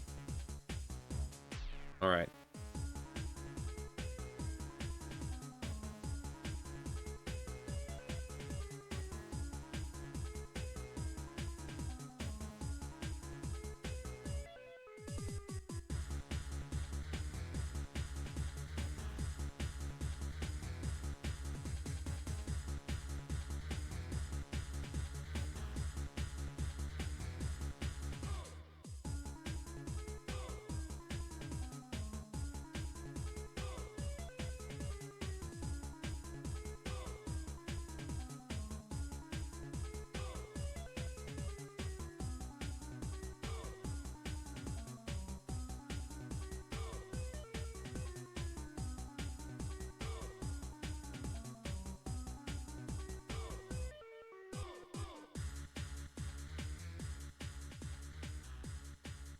Okay. So now that we've done that, that's torso position done. We need to get some movement. So what we're probably going to end up doing, we're going to probably end up with a little bit of arm motion at some point. And obviously the legs will be moving a lot. But we also might actually have some like torso rotation where, you know, this part comes across and that part sort of goes back, sort of thing. There might be a little bit of that happening too, a little bit of swaying side to side, but we'll see. That can be sort of secondary to the legs animation, which we'll focus on. So I just undo too much. Let me see. I did. Is it Control Shift Z or Control? It's Control Y in this application. Okay. Cool. Yeah, legs first, feet first. I'm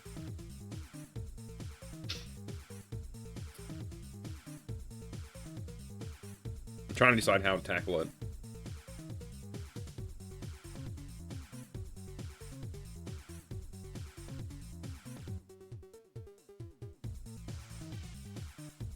Hmm.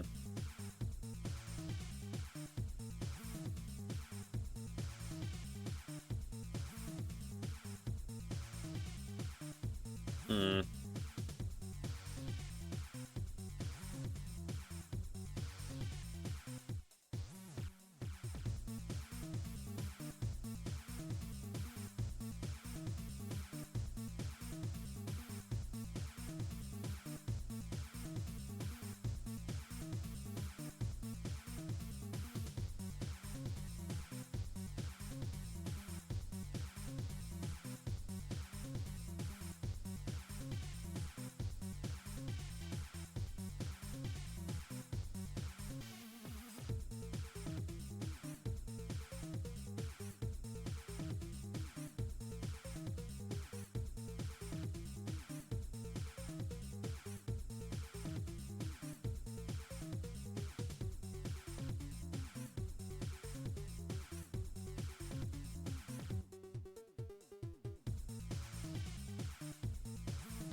All right.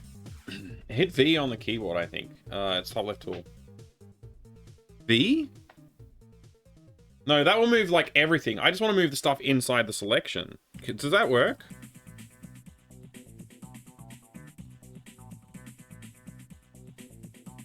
You mean this tool? Yeah, that moves the entire canvas, not just the selection. I still have to Control X, Control V to do that, right?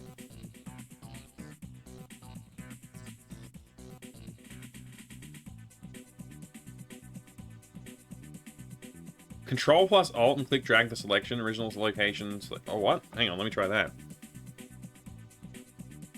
Control and Alt at the same time. Holy crap, you can do it! Amazing. And then it's sort of like, okay, that's like a little bit of a shortcut. That's good. I don't have to do Control X, Control V. I can just hold Control Alt and move around. Thank you. That's awesome. Good tip. I'll try and remember that one. Good tip. All right. So just like looking at what I got here, this is looking bad. But maybe it's good. You never know. The feet are obviously like nowhere near the right dimension. So let's fix that up. And yeah, maybe the knee position's a little off, but I think it's okay. And the pouch still needs to go on the side here, so we'll roll that in loosely. And we'll touch it up later. There you go. We probably should do the leg straps as well. There we go.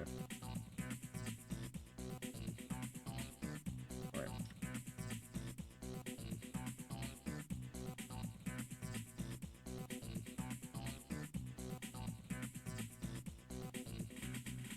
All right, more cleanup to come, but this is a good start, right?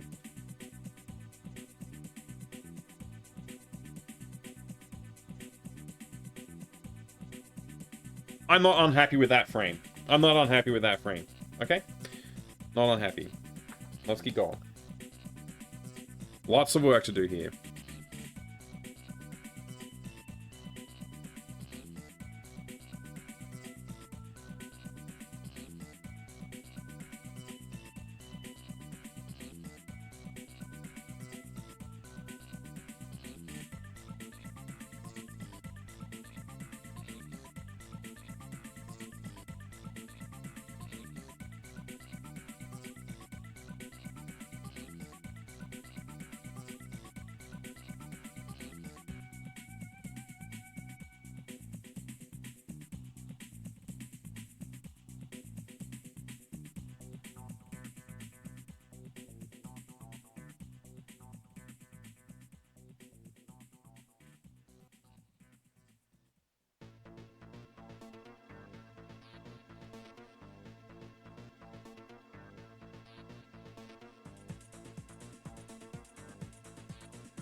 Why am I making her thighs so freaking thick?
We got 3 frames in. Stretch break. Read chat. Not new chat. Not that much new chat messages. That's great. I can keep working. Thank you for the tips, though. I do appreciate the tips. I'm out of coffee. Having a little drink.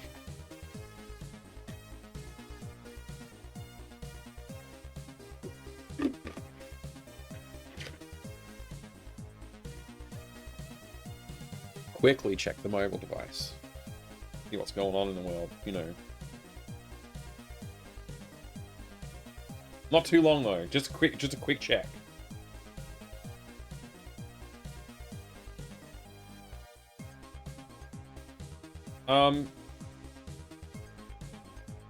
I don't remember if the last dev stream did I review all the like feedback I'd been getting on like Twitter and other platforms. I don't know.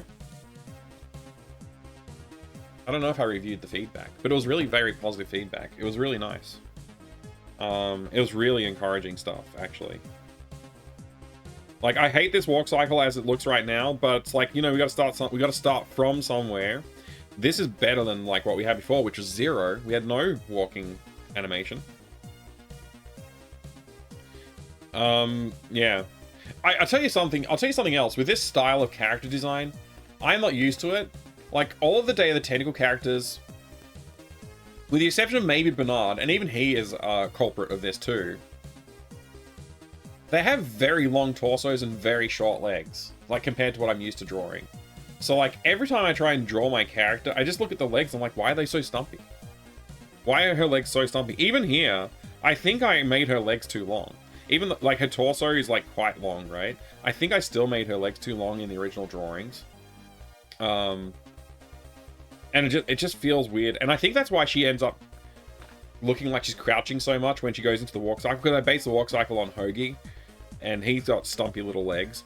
And I think I really should refer to the animations that Hoagie has. I think this might not be good. What I've done here might not be good. We'll see. We'll see. I may need to redraw these. So I'm trying not to spend too much effort on each individual frame. That's why they're very messy at the moment. We can clean them up once the world is in order. We've got 8 frames of walking. We can clean them up. Actually, we only need to do 1 more, and then we just flip them and redraw the legs. Redraw the pocket, which leg the pocket's on, and then it's done. And obviously we don't flip the top half. We're gonna need to flip the bottom half. So, you know. We'll be there short. We'll actually, yeah, we only have to draw 1 more frame, and then it's just flipping and then redrawing a little bit. And then we can take a look at it in the game and see what it looks like. So we're getting close. It's actually going pretty well. Well, so far it's going pretty well. Obviously they're ugly and we need to work on that, but, you know, it's getting there. It's getting there.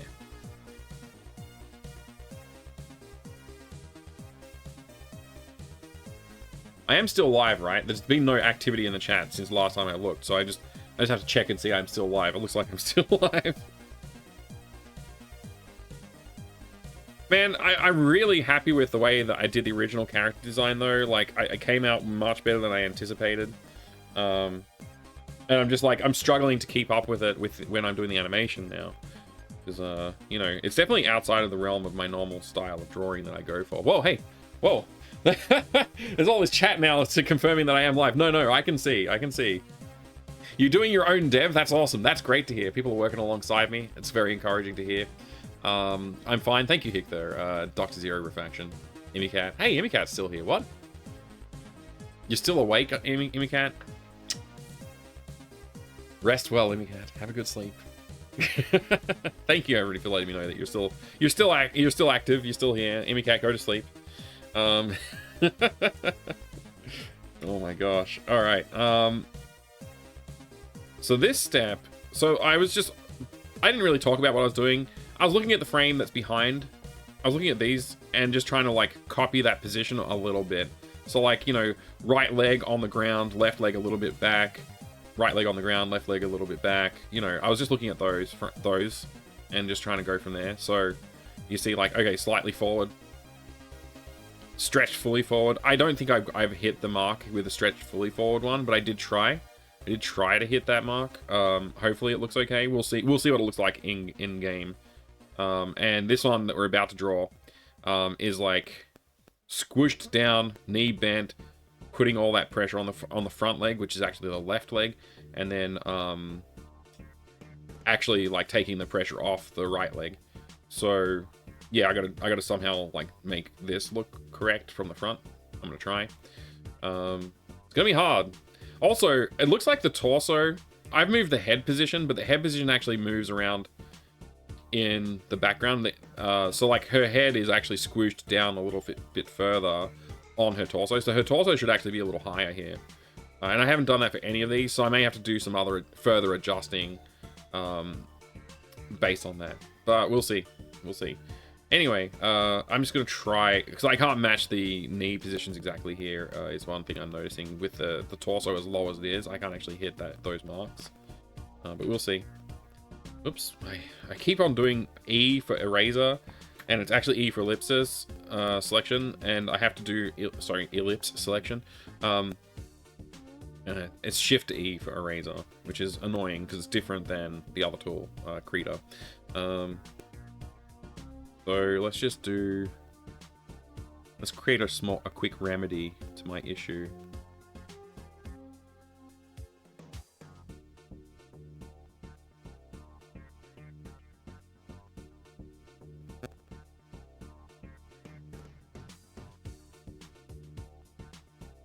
Huh?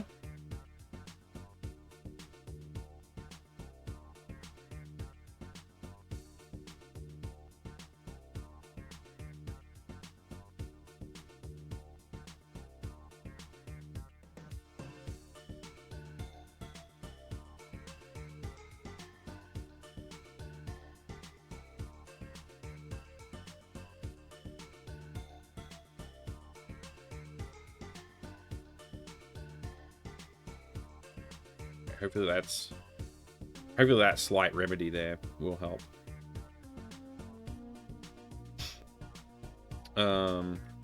Only giving me like a couple of pixels to work with, honestly, but could be enough.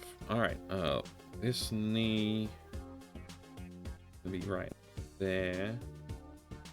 Let's go right back down here, and the foot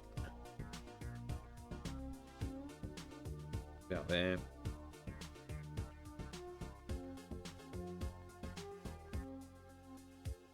The size of these feet are just like changing every single frame. It's kind of hilarious how badly I'm doing this.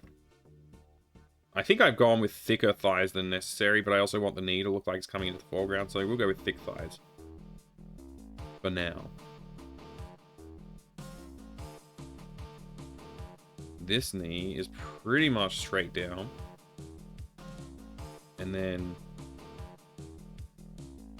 yeah, the leg's bent back so far.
Laverne and Bernard's love child. I'm actually thinking it's like more like Laverne and Hoagie, but yeah.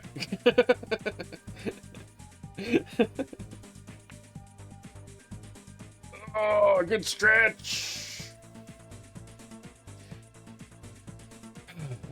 You'll be right back again. No worries, Coburn. No worries. Fine with that ship? Awesome. Yeah, Hoagie and Laverne. Love child. It's not canon. Obviously, it's not canon because it's not connected to Day of the Tentacle at all whatsoever. It's not canon, okay? It's not canon. It can't be, because, like, I don't have rights to that world. It's impossible for that to be canon.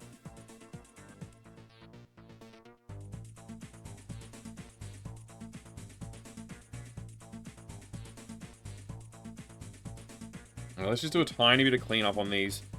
Just like there's a couple of errant pixels here and there that we need to do something about.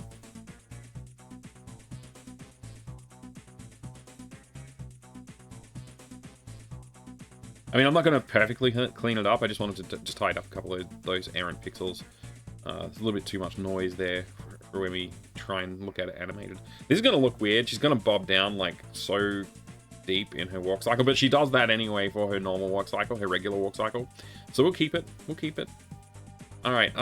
Next up is the hard part, maybe. I don't know if it's hard or not. I got no idea if this is hard or not. Rectangle selection. Zoom out to 300%. And I want to...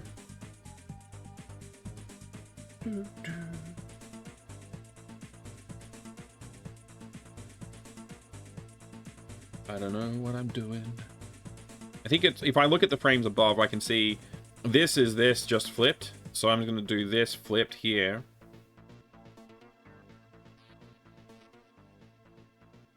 Which should be about right, actually.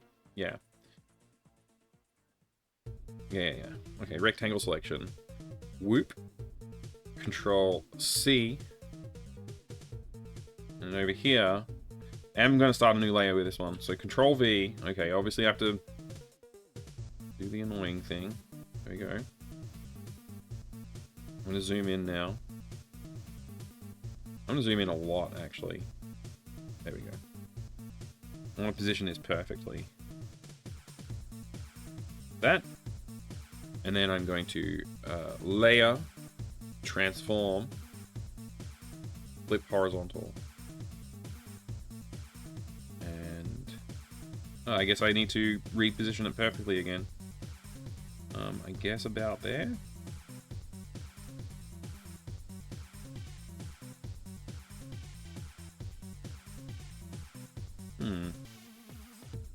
I'll line it up with the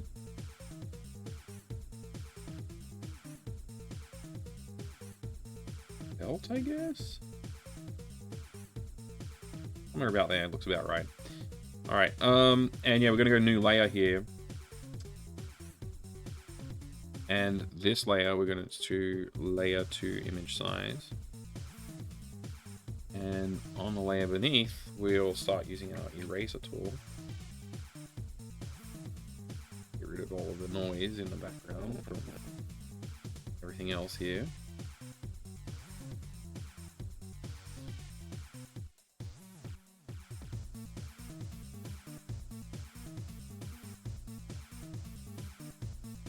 Tell you what, I'm just going to use the rectangle tool. Hit delete. It's probably quicker. In fact, I might just do that. All of these? Go to 200%. I'm gonna go. Okay. I'll have to do them frame by frame.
I've just pasted the same thing.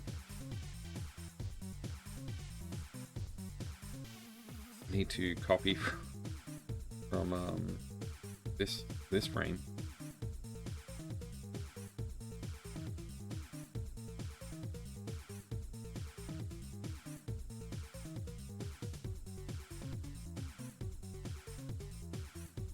Layer, transform, come on, flip horizontal.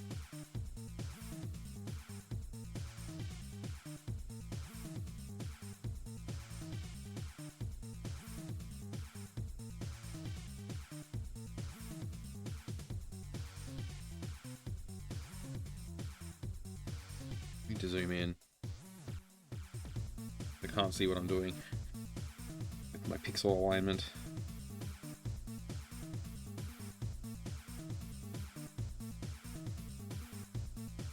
Yeah, probably about there. Looks good.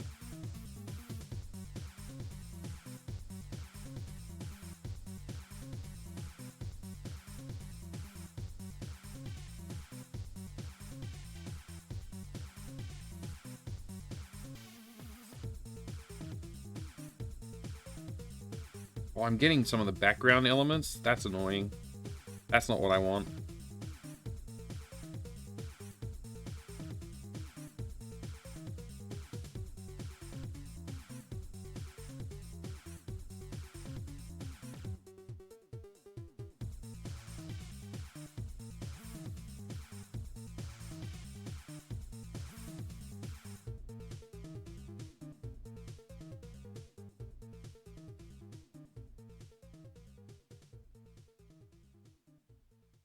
Do it again. I'm going to turn off my pasted layer. Okay. Turning off this one. Yeah, that's better. Okay. Just do it again. It's fine.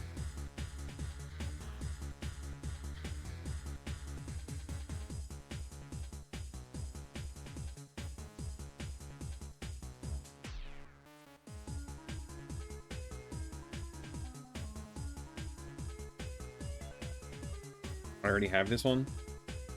Right. I keep doing that. Okay. Damn it. Urgh.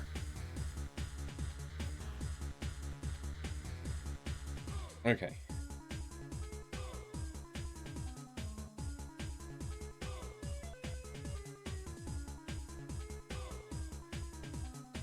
It needs to be a keyboard shortcut for transform, layer, horizontal flip.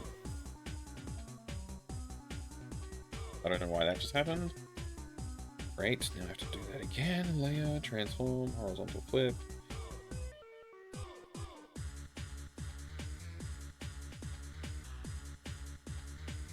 Somewhere about there. It's probably okay. Bonk. That was frame 2. We need frame 3 now.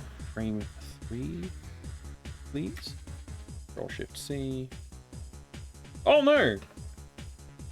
I just now realized I didn't go live with the Stream Together stuff. I will do that right now. Stream Together is important because it lets people know who follow my regular channel that I'm live over here, and they may want to drop in. Invite guests. Invite myself. Send invite.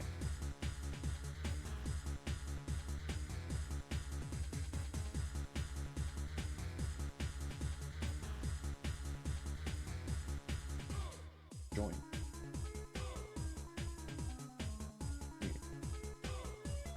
Boop, boop, boop. Join. Bam.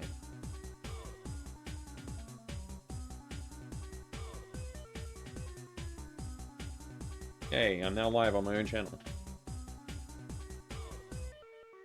Headcanon needs Derpy pun emote, that's just true. Yeah, we could do that. You've got one already. Headcanon. That's a perfect emote, actually, Hickfer. I love it.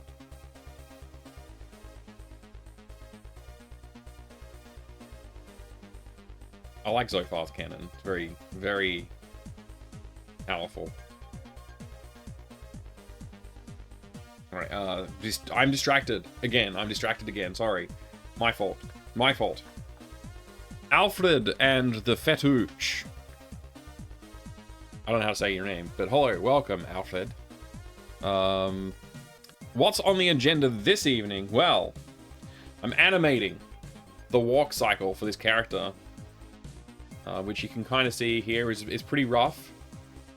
And what I'm doing at the moment is I'm actually just copying and pasting the frames from the previous 4 frames, and then I'm flipping them. As you can see, like the pocket is on the wrong leg, and so I'm going to redraw that leg pocket thing on the correct side, and then once that's done, I'm going to import it into the game and see what it looks like. It's probably going to look bad, but at least we'll have an idea where it stands. This is one of the flaws of animating in GIMP. GIMP doesn't have like default animation stuff built into it that I know of. So yeah, bit of a pain to use it, but it is what it is. Hey Tismar, good to see you. Special guest, Fractal Mind Mike. That's right. Yeah, I forgot to do it. I just remembered to do it. I've been live for 2 hours. I've been doing this stream, and I finally remembered to actually invite myself to stream together on here. Anyway, we've got to do these last 2 frames. We're almost done, I think. We're getting there. And then we'll be able to check that walk cycle out and see how it looks. Maybe do some more tidying up. You're playing Slayer on the 3DO? Sweet, Alfred, sweet. I wish I had a 3DO. I still don't have one. One day I'll get one. And then I probably won't use it very much, like all my other consoles. I use them. I don't use them enough. I should use them more. Just got the notification, Father Axe Keeper. Yeah, because I forgot to do the thing. Good to see you, Father Axe Keeper. So, all right. Yeah, I'm imminently distracted, constantly, and always distracted. I don't even know if I copied a thing. Let's Control V. Looks like I did. Get it roughly there. Layer, transform, flip, move it again.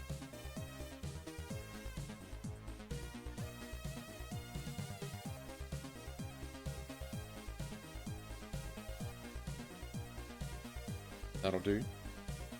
And last one be this one.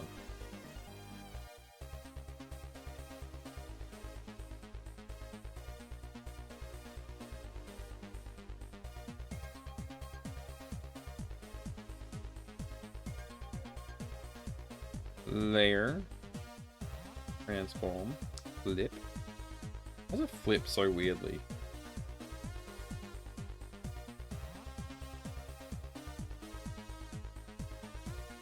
Alright, we could do some cleanup on these, but really it doesn't matter. What matters is seeing how it looks in the engine. So I'm just going to start the exporting process, which is a pain because I'm an idiot and I like pain, apparently. I'm just going to keep doing it this way.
Alright. Most assuredly they will not look great, but hey, we'll see, we'll see. We're in like Flynn. Which apparently like Flynn was like, I don't even know. That in like Flynn has some weird, is etymology the right word? Anyway, it has some weirdness about it. It does. Bow, bow, bow, bow.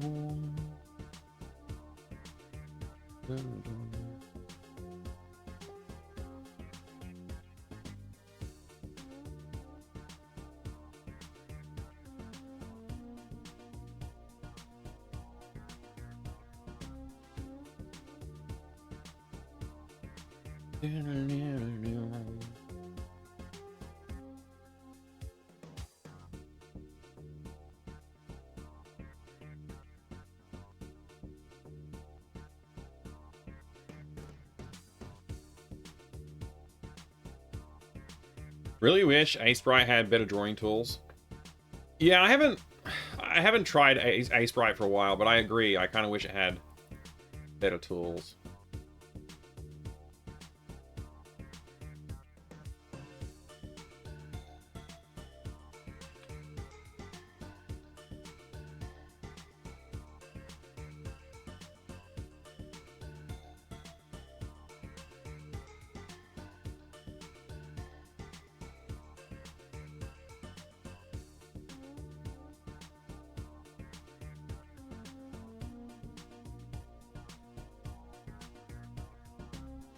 Could be worse.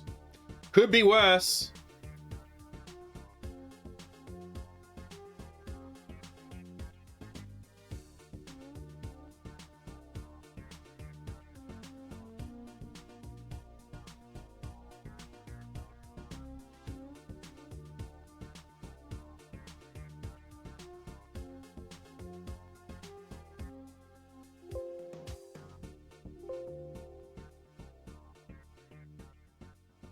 Yes. What an idiot. everybody needs to alias yes as Boolean true in every programming language from now on because of that bug that I just made. Cosmigo ProMotion? I don't even know what that is.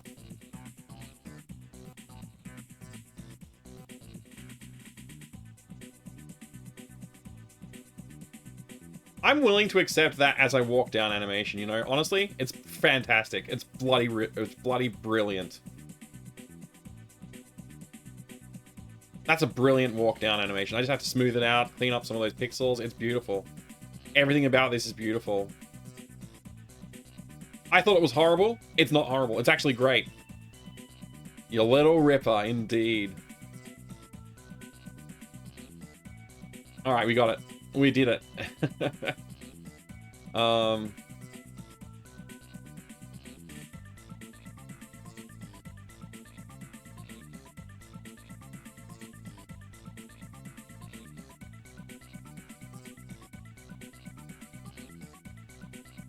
right.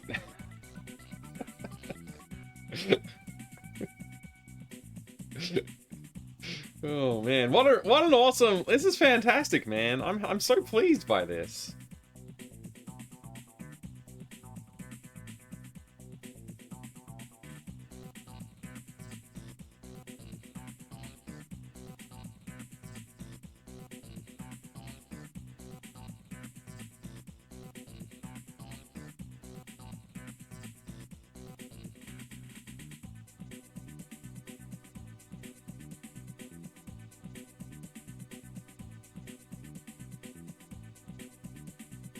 FPS animation. It's okay. So it's 8-frame walk cycle, and it's like 5 ticks per frame, and there's 30 ticks per second, so that would be 6 frames per second. Unless I'm an idiot and I did math wrong, which is probably true.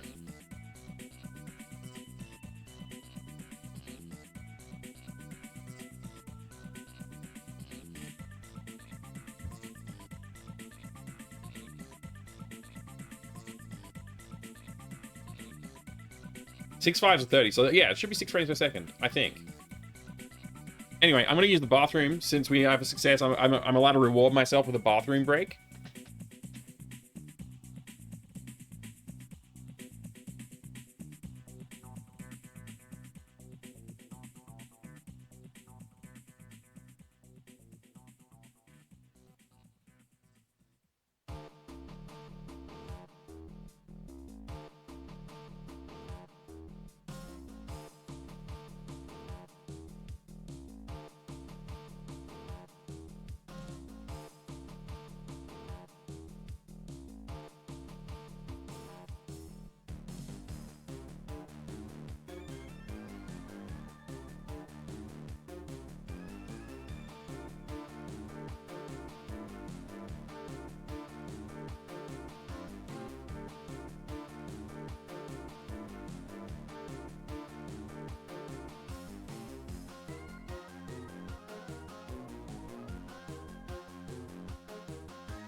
All right.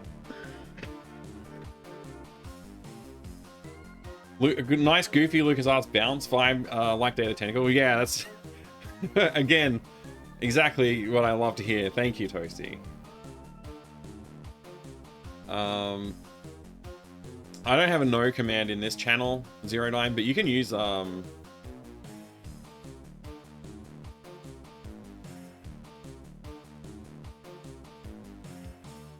you can use the sound channel commands in my other channel, and they'll play here because I don't turn the bot off. The bot is still running, so yeah, you can do that. I don't know if you did do that or not because I wasn't here when you typed it in. But it's plausible that you could have, and I missed it because I was out of the room utilizing the facilities. But anyway, yeah, fantastic work here today.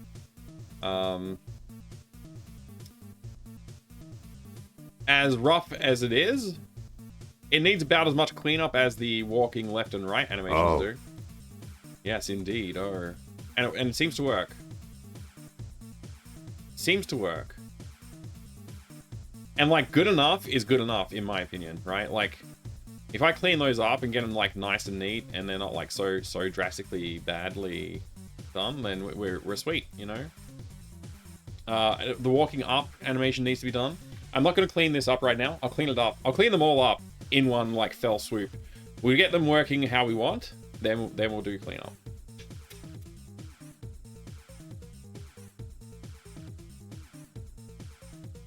Walking away from us is meh though. Yeah, there is no walk. It's just sliding. That's the only direction that we don't have a walk animation for though now. Every direction has its own walk animation except for up. Which is great to see. It's all coming together. I'm really pleased with how it's coming together, Dr. Zero. Thanks for the comments though. I'm super pleased. So I guess we got to flip back over to the animation side of things. I'm getting hungry for lunch. Since I woke up, I ate some food, I had a coffee, jumped on the subscriber call, and then I came on here and did the dev stream. I haven't eaten any lunch. I'm tempted to make myself a steak sandwich, but that'll take like 10-15 minutes, and I don't know if I want to do that. I don't have any bacon, but I do have some steaks in the freezer, like some little tiny sizzle steaks. Unable to determine the gender of the character, and that's okay. Yeah, she's a little androgynous, but she is a girl. Her name is Delphine, and she is heavily influenced by the character design of Hoagie and Laverne, and a little bit of influence from Bernard. So, steak sanger toasted in the sandwich maker. Yeah, that would be pretty good. Be pretty good. It's like a little bit of a goth Laverne, you could say, yeah. She's got her hands in her pocket like Hoagie does. How does the game decide which direction sprite to use while she's walking around? That's in the AGS engine. If you take a look at this view, which the character uses the view, loop 0 is the down, facing down animation. Loop 1 is the left facing animation. Loop 2 is the right. Loop 3 is up. Loop 4 is down and right. Which I won't be doing down and right, or up and right, down and left, up and left. But yeah, it's like they're like indexed by the game, based on enums. That's right, as I understand it.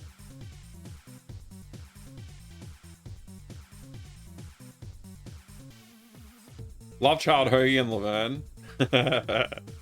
Mum's looks, dad's habits. Yeah, I mean, look.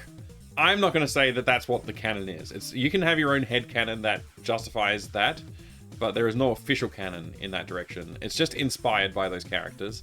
But yeah, I won't deny that is a very appealing head canon.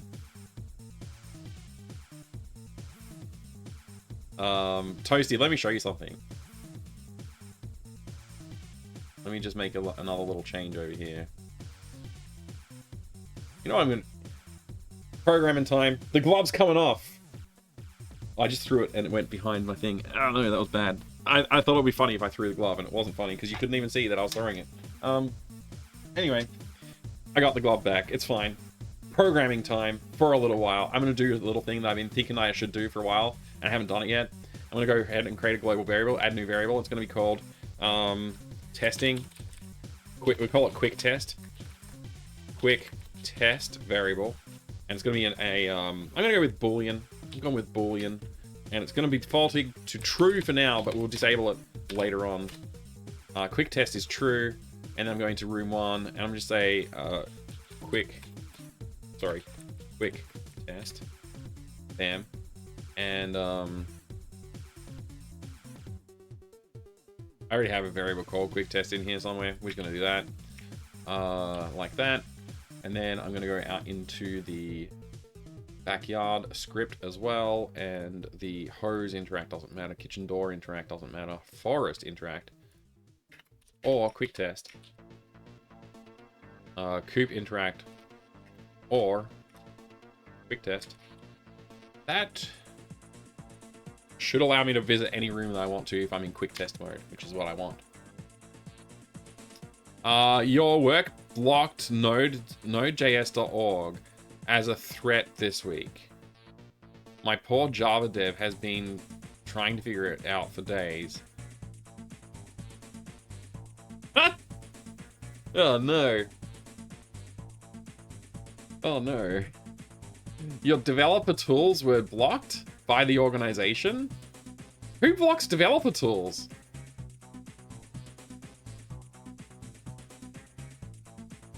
I mean, who blocks anything? Just trust your adult workers to be adults, right? Like, seriously. Anyway.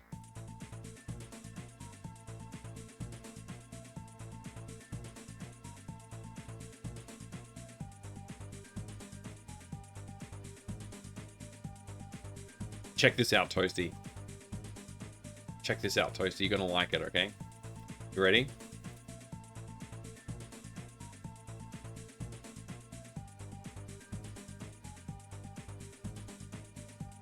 You know they have tentacle, right? You know the kumquats. You remember the kumquats in Day of the Tentacle? They're right here. Kumquatry. Red paint. Kumquats. Red paint. Look at it. Right click to look. My crazy dad always Would have been wants to pretty paint cool to drug the cat. fruit red at this time of year.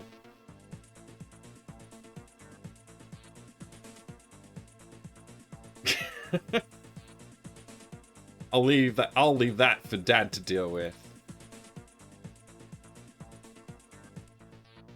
They aren't red yet. It's just a little reference, just a little joke between you and me. Between the gamer and me. It's just a little joke.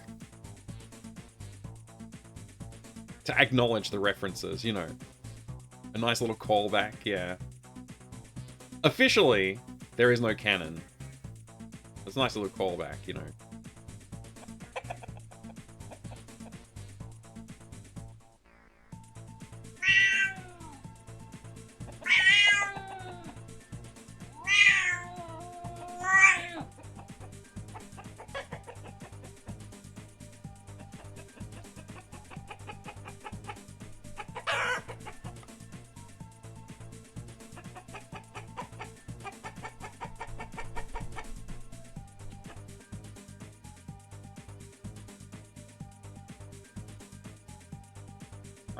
That's enough messing around. We messed around enough. But yeah, I added the quick test thing so I can go into global variables and disable the quick test now.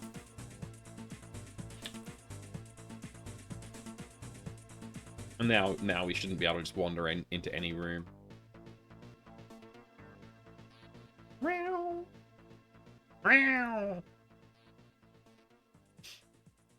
Exactly.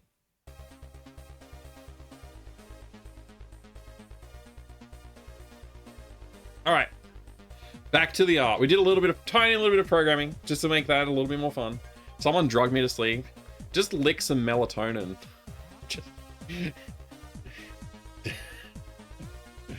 Go to sleep if you can. Turn off the stream. Look after yourself. What? I mean, I don't know yeah. Anyway, I don't know what your plans are for the weekend. Already took some. I can't give people sleeping advice. I'm a terrible sleeper. I'm a terrible sleeper.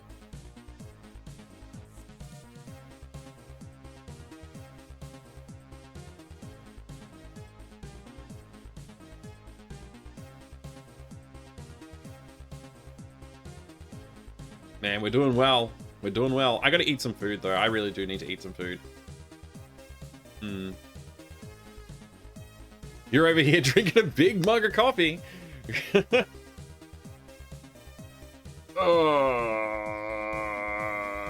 Stretch time.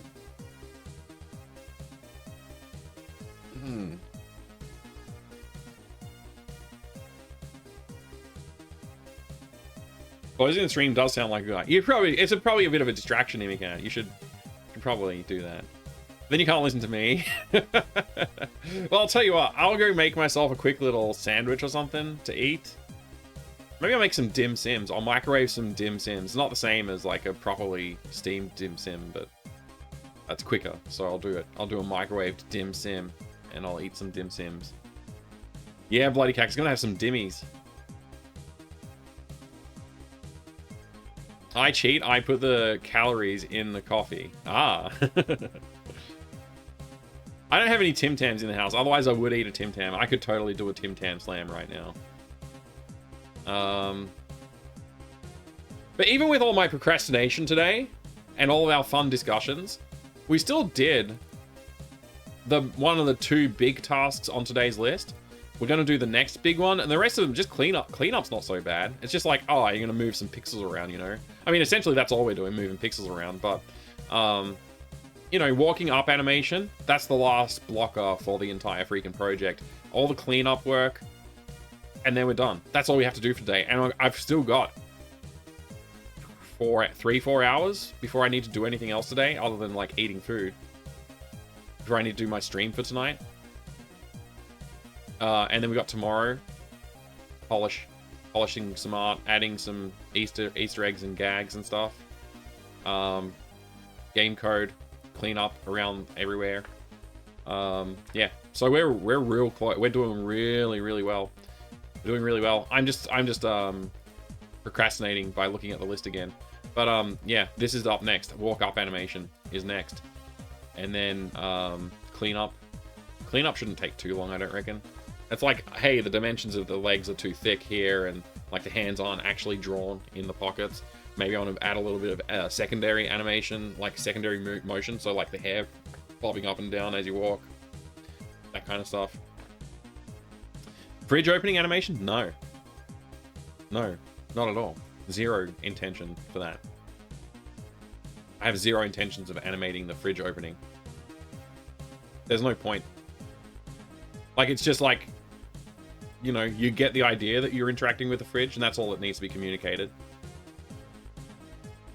I guess I could do it. Like, Day of the Tentacle does, like, opening the safe. But do they do opening the safe as a cutaway? I think they do opening the safe as a cutaway. I don't think you actually ever see the safe being opened. You do see the painting being moved out of the way of the safe, I think. I can't remember. Door being opened and then shutting after. Yeah, like a single frame. I've done that for the, I did do that for the chicken coop. Maybe I should do it for the fridge, but I don't really want to. I mean, look, I'll think about it. I'll think about it. That's on my think about it list, Refraction. I'll think about it. Maybe draw, open, fridge. There you go. It's on the list. Maybe draw, open fridge. It's on the list. You've convinced me. But I do want to eat some food. I'm going to go microwave some dim sims or make a steak sandwich. I'm not sure which one. They're both in the freezer, so it's going to both take a little bit of extra time. I'm going to eat some food. Is it okay with you if I eat food on stream? And we watch like a YouTube video about like,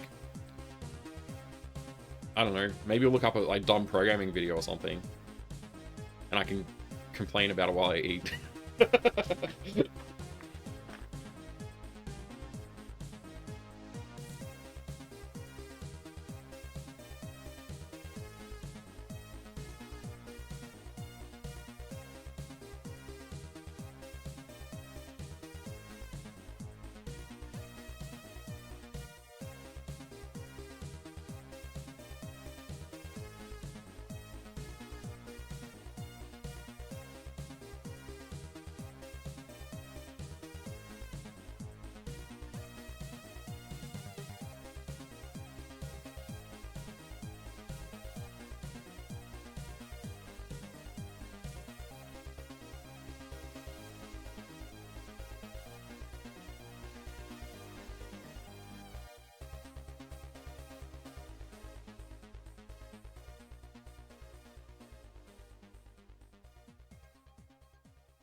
All right. I brought food. I brought some food.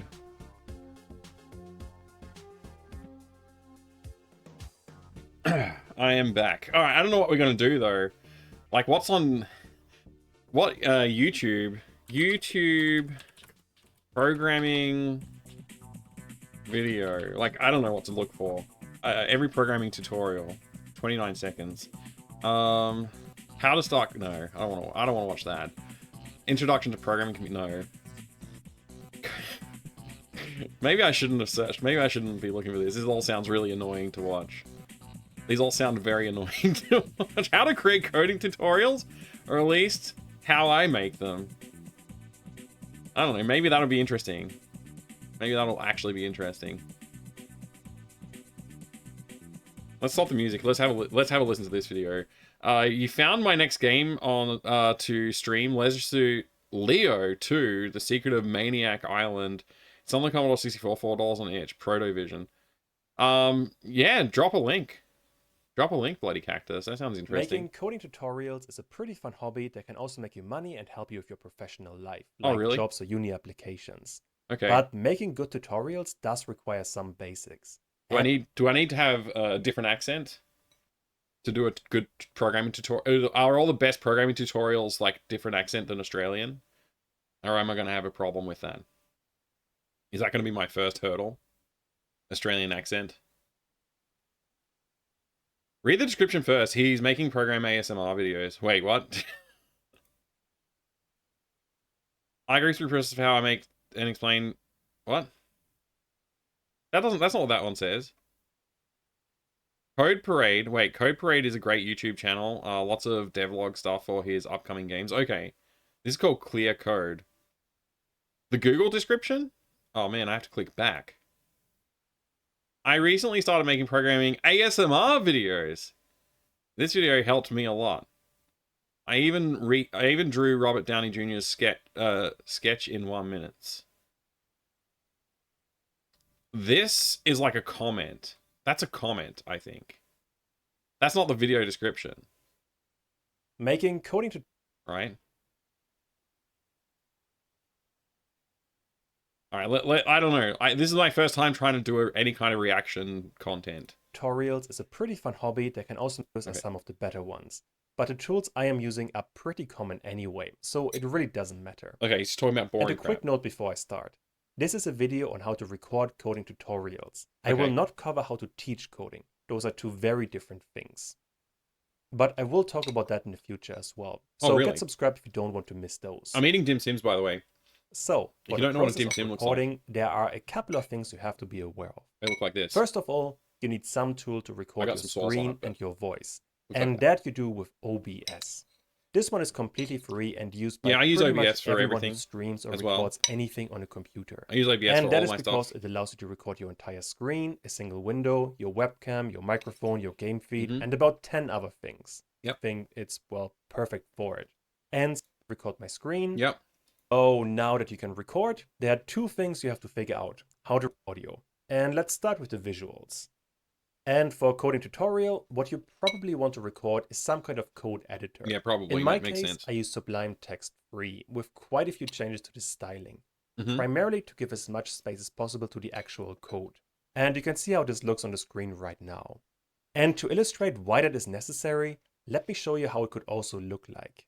This is actually what you see lots of YouTube programmers do. Okay. They just show their normal desktop setup Yeah. and sometimes even the camera with their face. Right. And this isn't just wasting space, it also looks ugly and makes it really hard Hey. to... I don't think I look that ugly, honestly. Like, I might not be the most beautiful person in the world, but how dare you, sir? Clear code. How dare you? follow along because you can't see as many lines of code as you otherwise could. Yeah, but like, okay, sure, the code lines of code important. I get it. Yeah, I agree. I probably, if I was gonna do programming specific tutorial content, I would probably try and maximize the amount of space the text can fill on the screen and not really worry about UI elements. That's fair. But I'm still gonna put my face on it. That's rude. I'm not ugly. I mean, maybe a little bit, but not that ugly. Do think about what you want to show to your user. Any code editor you will use is going to have a ton of options for styling. and do make use of that. It might make your videos look so much better. And a really important thing here to consider is the text size, because there are quite a few people that watch coding tutorials on their phone. So you need to find a compromise between showing enough code.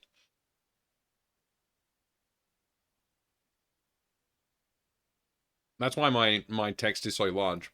2 reasons. I can't stream at 1080p on this channel. I mean, sometimes it randomly will, but it's not guaranteed. But 720 is typically the maximum that I'll hit.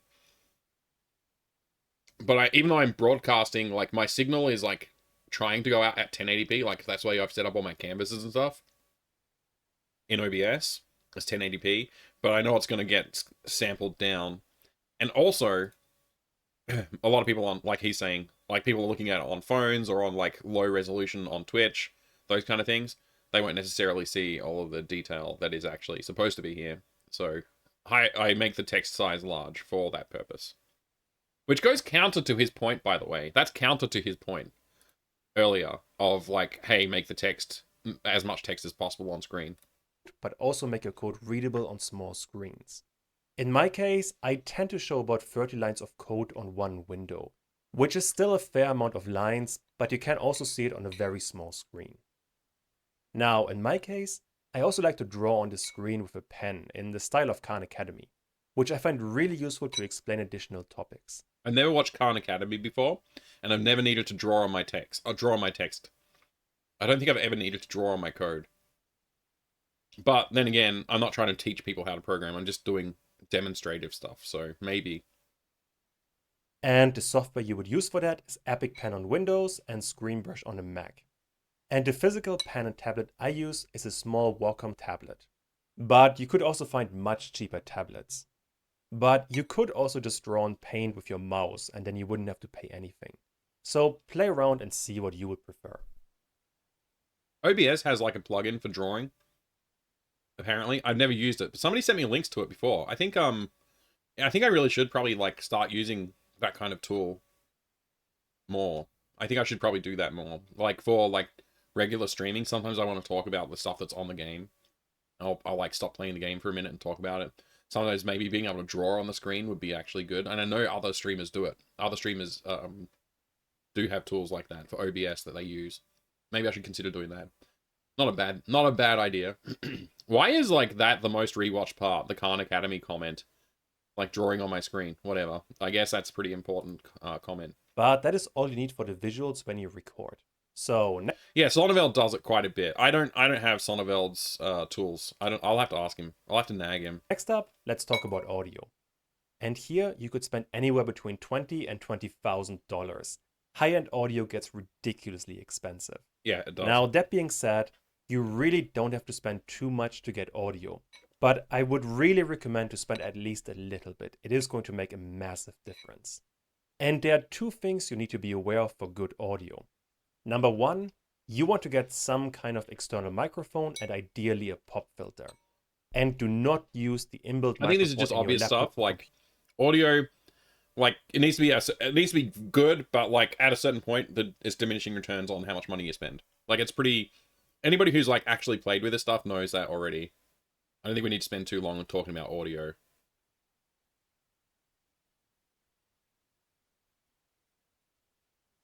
So that's the microphone. Yeah, he spent way too long talking about audio.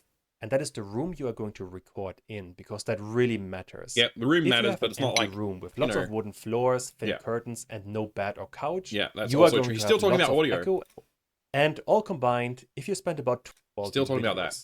However, do not upload your videos straight away to YouTube, because there's some post-production that you do want to do. Sure, that makes sense. Now, editing your videos after you've recorded them can be a really quick check or an hour-long odyssey. It really depends on what you want to achieve. For my video, for example, I am doing a ton of post-processing. And the actual recording is only about half of the process. And in my case, I have 3 major steps that I am going through. Step number 1 is cutting the video. And in this step, I remove anything that was unnecessary or where I mumbled or where I felt an explanation wasn't really all that good. And then I re-record things. And I am actually really bad at talking and usually cut out about 40% of what I record. which is taking a surprising amount of time. But you don't have to be as thorough as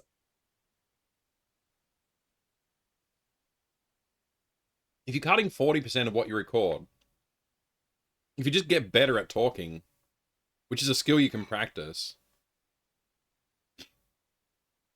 save a lot of time, right? Streamers do 0% post-production by definition. Yeah, that's true. That's one of the reasons I like streaming, is because I don't have to do much post-production. All the YouTube videos I produced so far, like with scripted content, have not been great because I don't like doing the pre-production, and I rush the post-production. So like two major problems with like my content up until now has been that. So I'm trying to actually spend more time on pre-production, and then I'll have to. Then that will mean post-production will probably be streamlined. Same problem that this guy has. I do have to like retake stuff a lot, and because I don't have like necessarily a script that I'm working on, like for a lot of stuff I've done in the past, I'll just like ad-lib stuff to the camera and then go, oh, I could have said it differently, and then I'll re-record it. So I end up wasting a lot of time too. So that's something that I'm working on now, is like trying to do a lot more pre-production before I get to sitting in front of the camera talking, with the YouTube content production. And so like hopefully when I get back, when I launch my first YouTube video after this hiatus, hopefully the quality is going to be a lot better, and like the content will be a lot more dense with information that's useful and interesting. So yeah, ideally what he's saying makes sense because, all right, altering behavior is sound logically, but ideally it's very difficult and takes a long time. Yeah, you get better with practice is basically what you're saying, and that's true. Like you can do as much pre-production as you like, but you're still gonna make mistakes when you're trying to deliver a script and stuff like that. I agree. I am. For example, I'm very aggressive at cutting out breathing or small stuff like that, something you don't necessarily have to do. And the software I use for all of that is called Premiere Pro, which is part of the Adobe Creative Cloud package and costs about $50 a month. However, there are a couple of alternatives for free. For example, Kdenlive, Lightworks, and Shotcut are perfectly fine alternatives that can do basically the same thing. And you would be surprised how many things you get wrong.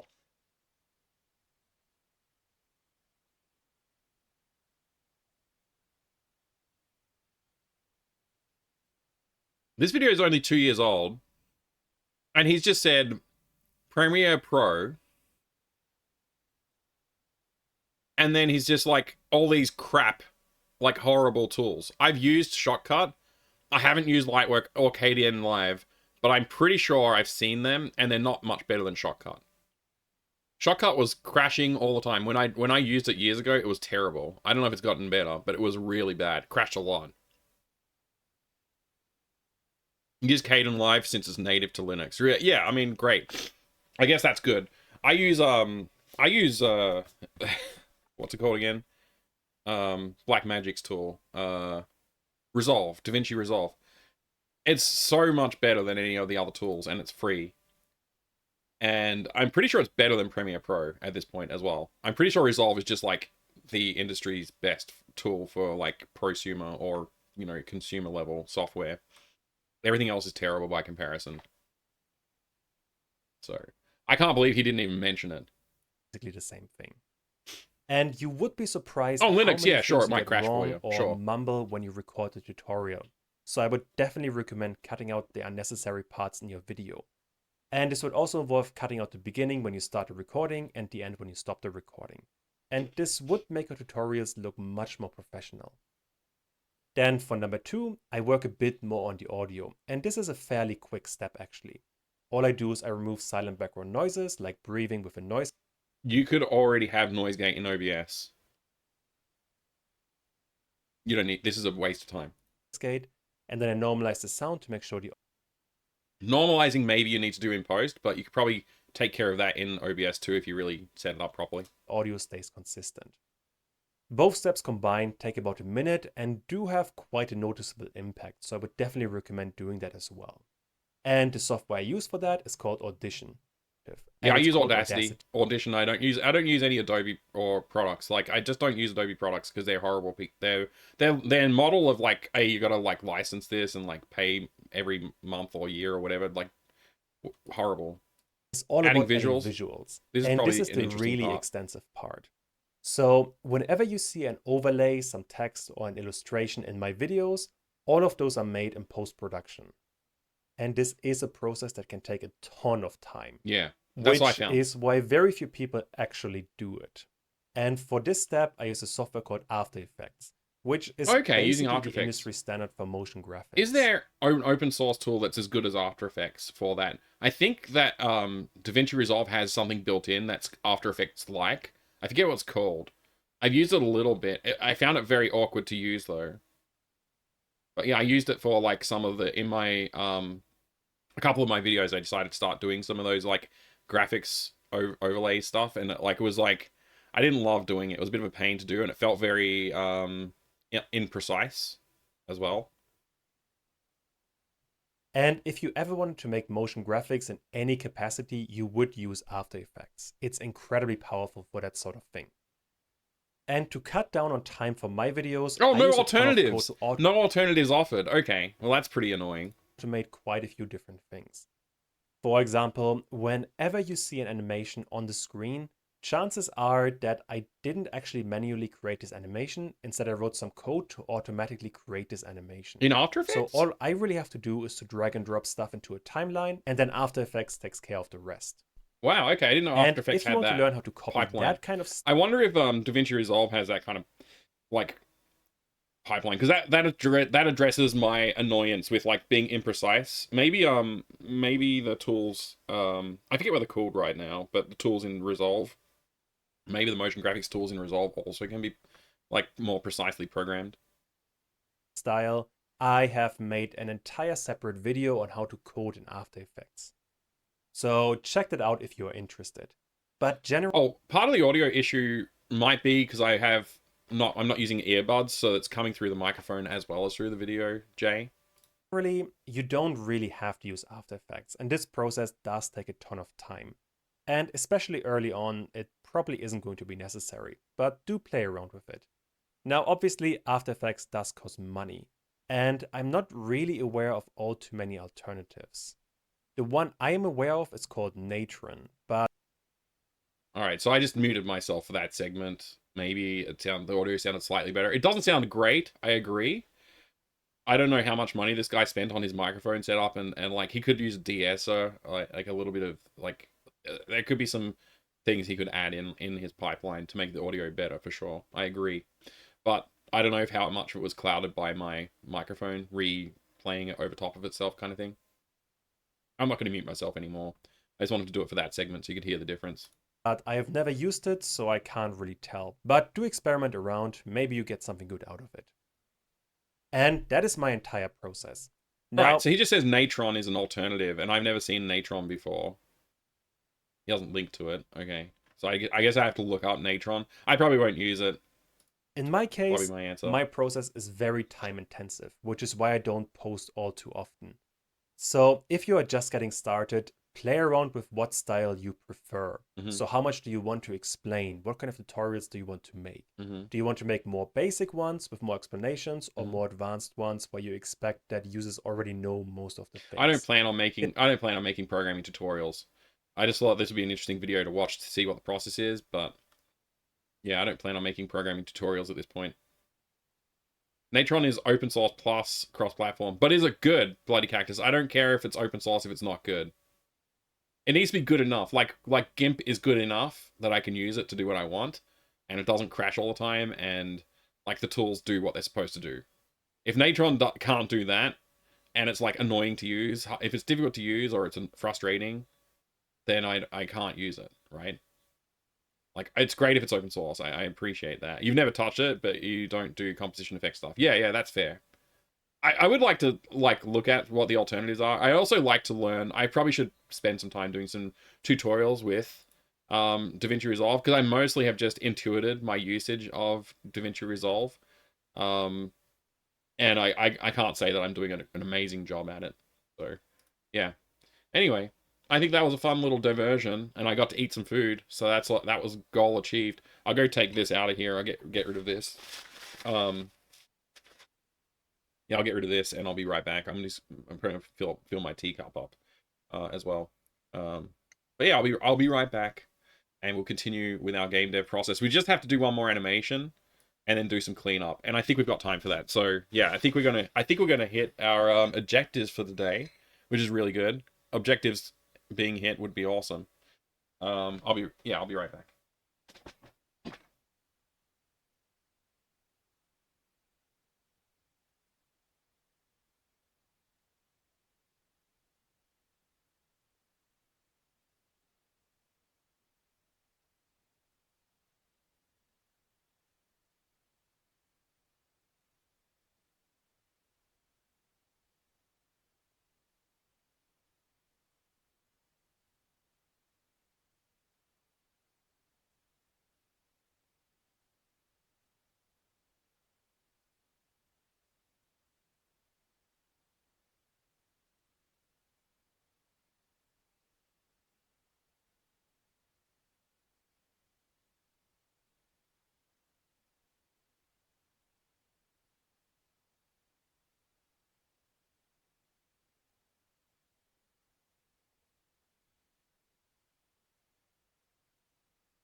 Sorry for the long delay. I got caught up talking to the kids.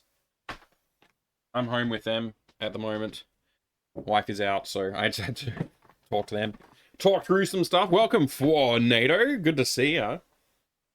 Thanks for the welcome back. Sorry I left you in complete silence. I thought it wouldn't be a big deal, but then it turned out to be a big deal.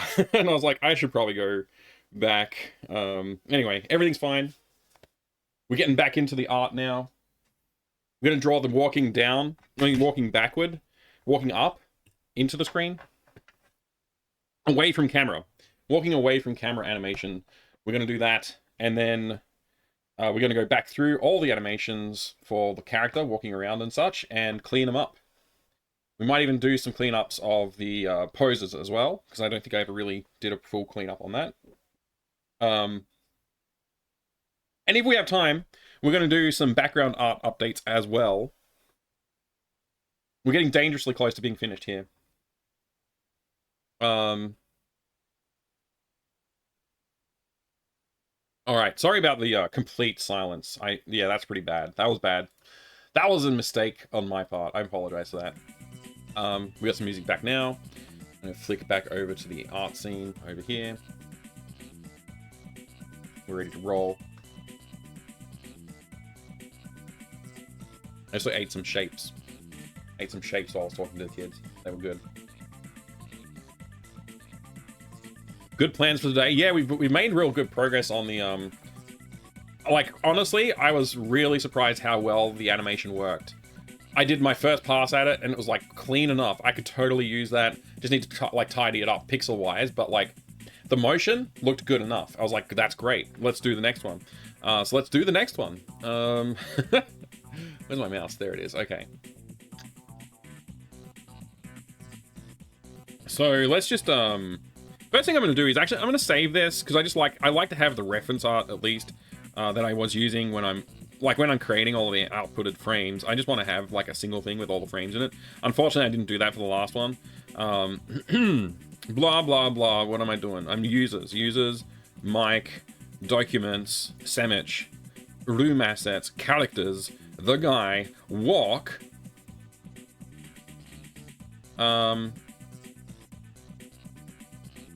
Walk cycles.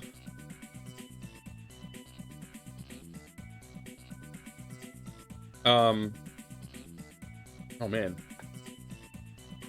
I wish I get that paper towel. My nose. I'll be give me 1 second. I just need a tissue.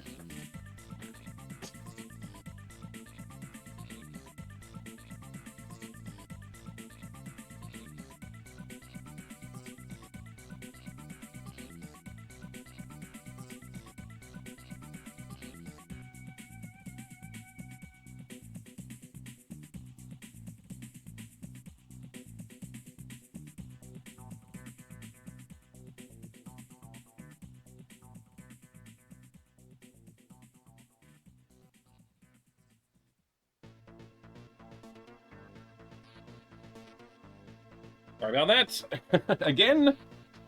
All right. Here we go. Here we go. Welcome in, Zargit, as well. Welcome in, Fornado. Got a Pi 5 coming this weekend. Gonna rework my pinball server code. Be fully 64-bit and update some things. It's my dev goal this weekend. That's an awesome goal, Bloody Cactus. Hopefully you can make some achievements there. Excellent. Image, canvas size, I don't know, 450-ish, probably enough. This size? Yes, this size. Alright.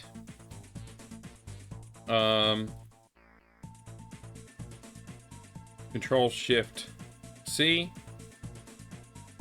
Control V, new layer, move, drag down.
Let's do this. Hey, the sniper. Good to see you. Bloody Cactus is midnight. You got to get some sleep. Have a great rest.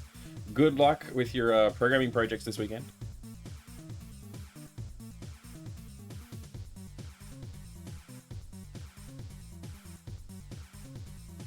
All right.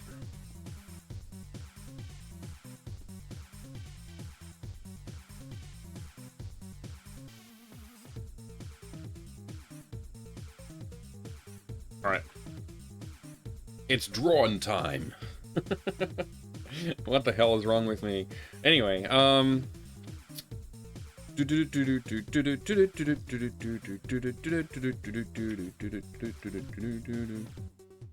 what? Hello? Hello?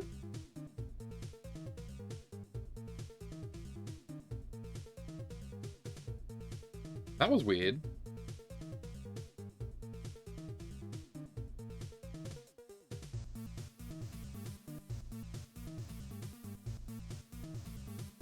We have to swap legs of the thing, but for now we'll just go with simple, simple, simple, simple.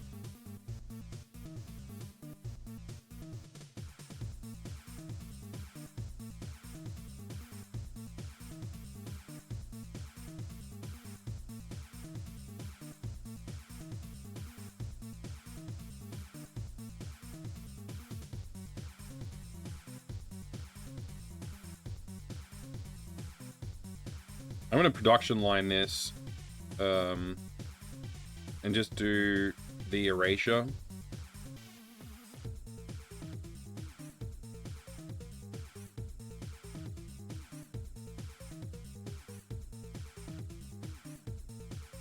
And we'll have to use our brain about like how we're gonna approach some of these parts of the walk cycle to get them to look correct as well, because they're obviously not correct right now.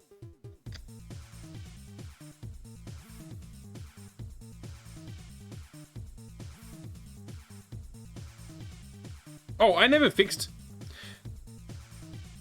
the other one. The straps are actually on the correct side on these ones, because I never fixed the placeholder animation. We still have to do that part of the cleanup.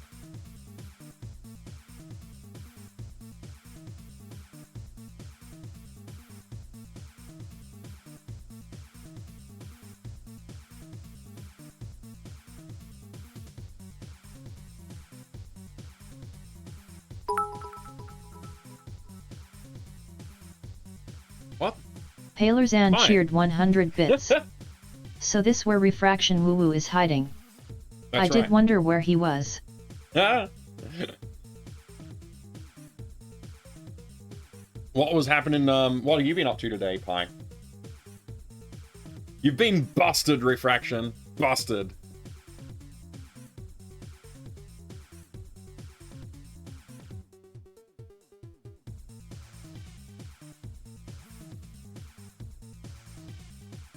Alright, let's just quickly do some stuffs. Oh, that thigh is too thick. Narrow it down a little bit. Whoops.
Yeah, I'd buy that. I'd buy that frame. Just woke up, Pi. Oh, it's 6 a.m. Thank you for the 100 bits, by the way. Did I say thank you? I meant to say thank you. I don't know, I think it'd be fun if suddenly the pants were backwards. Correct? No, funny, absolutely. Yeah, it would be pretty funny. That would be pretty funny. I admit it would be funny. Let me see what I can do here. Let's see. Let's get rid of that.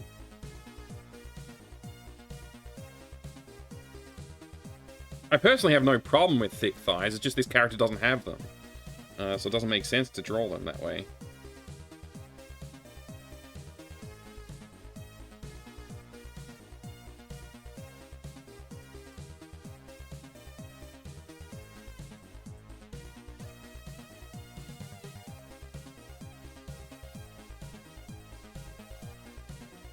Going back to the production line style of just let's just clean up like one specific part of the animation on every frame, and then go back through and continue tidying up.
I'm having a hard time with my brain on this one.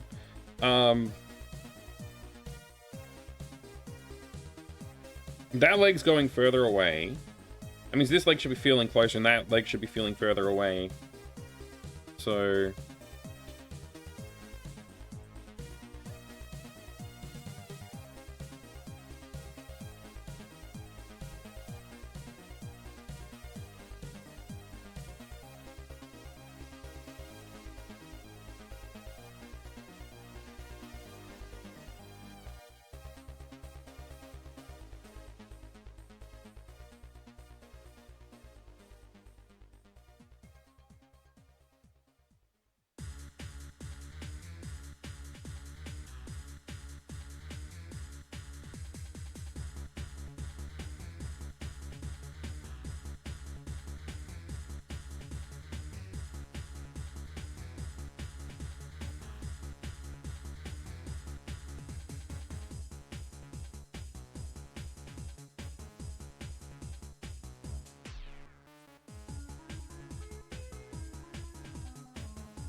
Just gonna keep on drawing the like I'm just gonna draw this in like really rough, and we'll neaten it up a little bit as we go later on.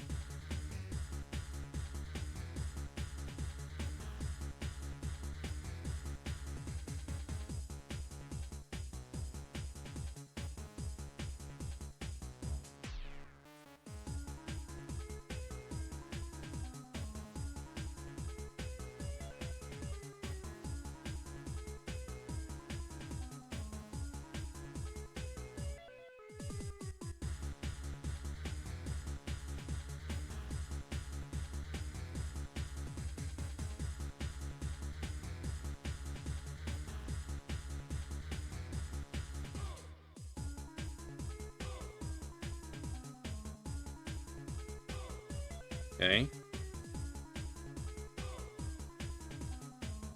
Oops, wrong tool.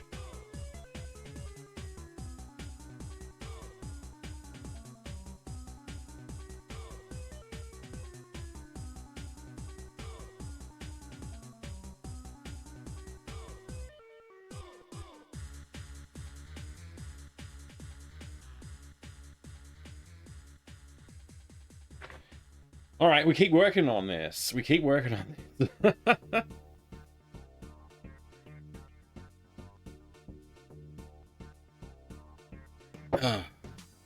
All right.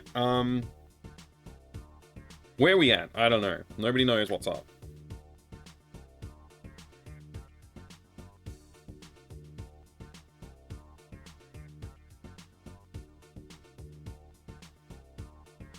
It feels like almost like it feels almost like this is working. I don't know. Let's just keep on trying to make this good.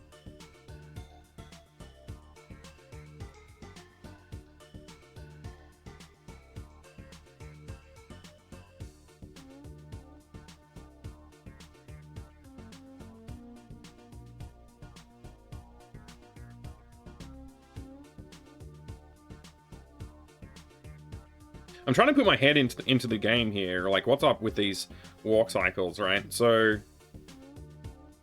right leg lifting up to go forward. Left leg on ground. Just continuation of that here. And then placing the right leg on the ground in the distance. So, we need to change this. Reflect this.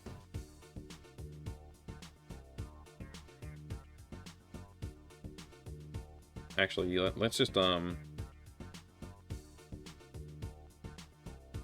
try and get this right.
That feels a little bit better, I don't know. Yeah, that's feeling a lot better. Alright.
Hey Ralph, don't worry, I'm 10,000 leagues deep into animation states myself. Oh, nice. Nice.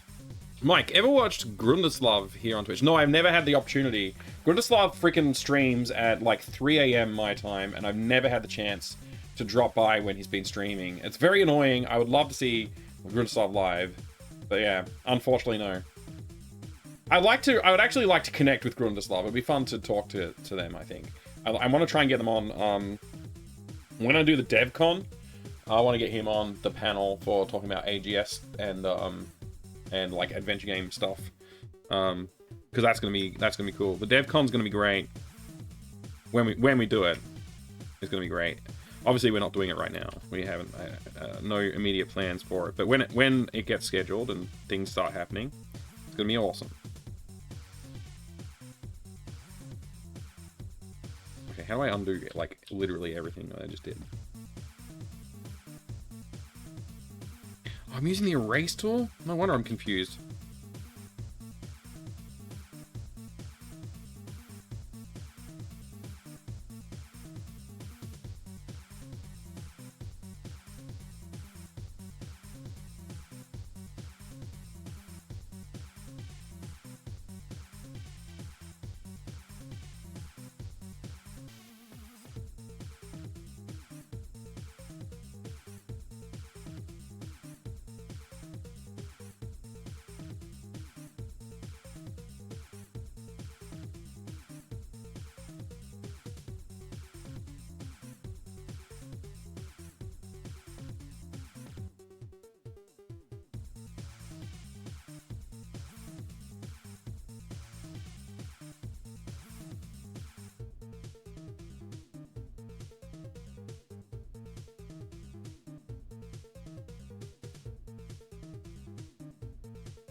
Something's not right about these frames.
Hey, Toxic, good to see you. Bedtime for you? Okay, well, rest well. He's a nice guy. Sometimes you lurk there. Yeah, awesome. That's good to hear. Hey, Guts Aplenty. Sorry I didn't say hello. And also, I don't know if I said hello to Ralph, but hello, Ralph.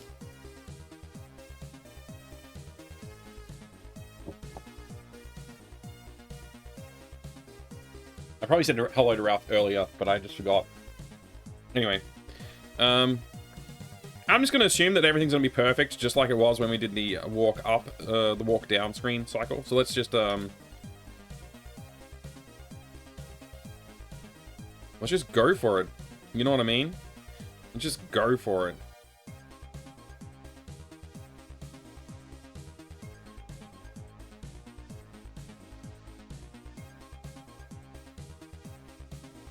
Oh, why did I put an X above this one?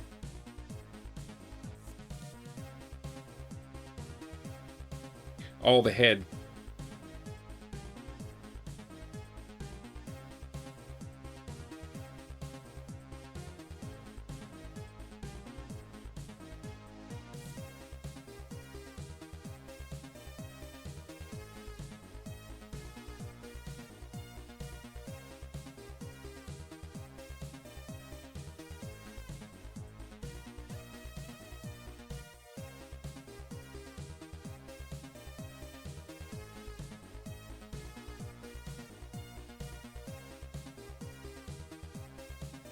It's such an inefficient production pipeline, but I'm okay. I'm okay with it.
I thought you had, Ralph. I thought you had. I was like thinking to myself, like, wait a second. No, I'm pretty sure I said hello.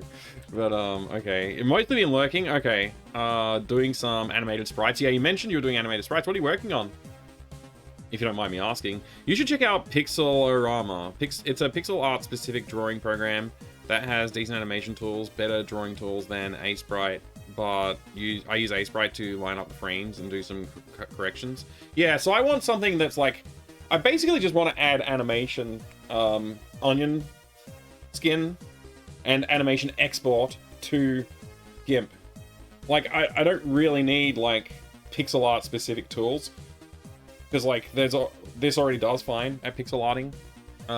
You know what I mean? And I like, kind of know how to use it. I'm not complaining, I guess. I do want to like use some better tools for this sort of stuff, but yeah. Sometimes it's not as easy said as done, I guess.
I would say that's clean enough for what we need. We just need to go through and do the tidy up now, like polishing. We're done. Let's go over to our document. Walk up animation, rough, done.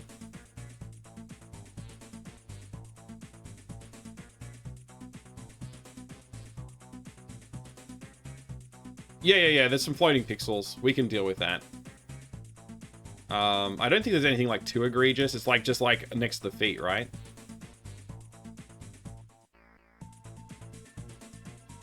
Like floating pixels, a couple around the feet, where I didn't really like clean up my frames yet.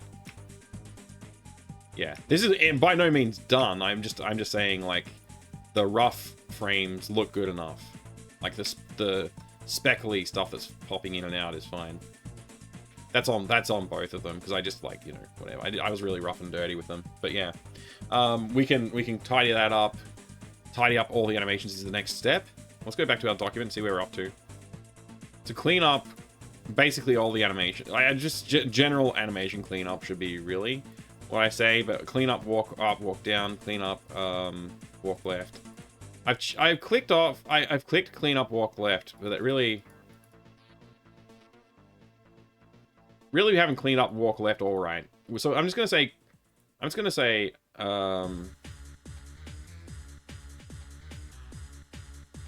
use the word polish here. It's not just clean up, it's actually polish. Polish up, walk right, polish, up, walk left, and general animation cleanup is basically just those things. Maybe draw open fridge.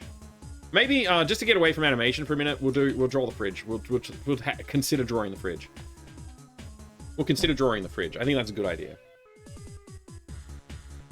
And then what's coming up for tomorrow? We gotta polish the entire freaking art set. Polish all the game code to use player interact. Yeah, we should. That's definitely gonna be a fun one to go through and clean up and make sure all the interactions work as intended, and like there's no like standing in the corner and interacting with something on the other side of the screen without walking to it. Add more gags, that would be fun. There will definitely be art required for that. Basic sound effects as much as reasonable, polish the sounds as needed. So yeah, we're gonna do a ton of stuff, just pushing the game closer to completion tomorrow. If we don't get there today, which I don't think we will, because it's like 4:30. I've probably got another hour in me before I have to call it today, I think. Maybe we can do a bit more, we'll see.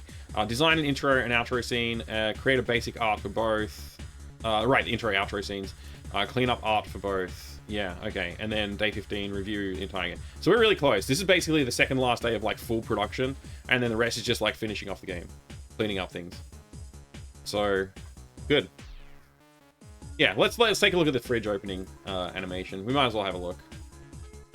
Thing is, then I have to think about like what's in the fridge, what can you see and stuff in the fridge, and like does the fridge like shine a light in the room and stuff. Another thing I want to experiment with, actually, before we do that, one thing I wanted to experiment with.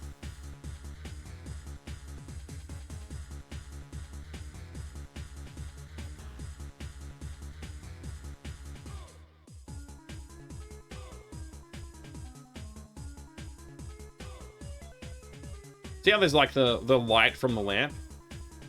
In Day of the Tentacle, when a character walks in a shadow area, their sprite gets darker, and when they walk into a light area, their sprite gets lighter. It's like basically just two different lightness versions of it. I don't know how that works, but I guess it might be regions that you use for that.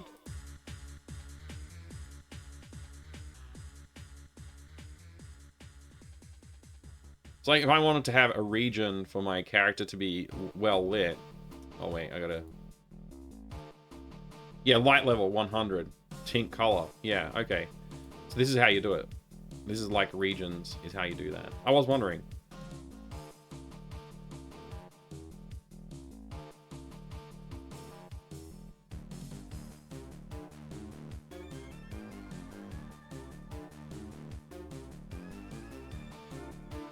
Oops, missed one.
Not gonna add a moth buzzing around the light. I mean, I might. We'll see.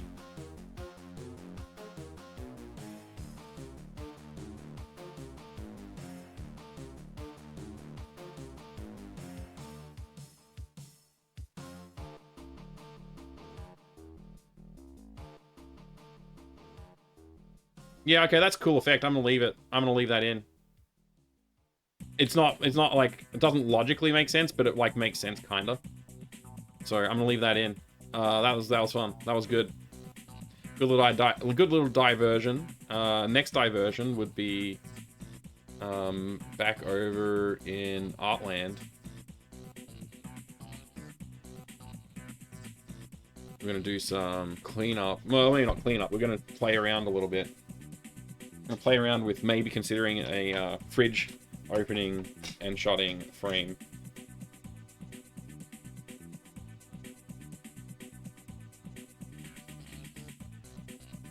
You can blame refraction for this diversion.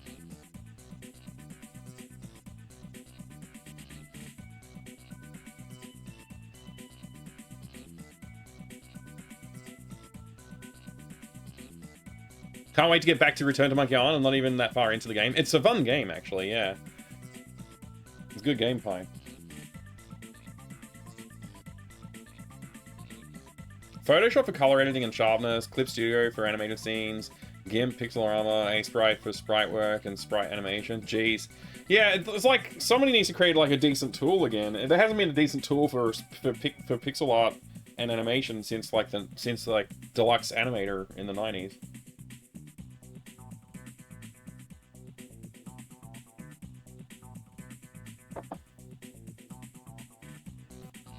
Corel Draw 3.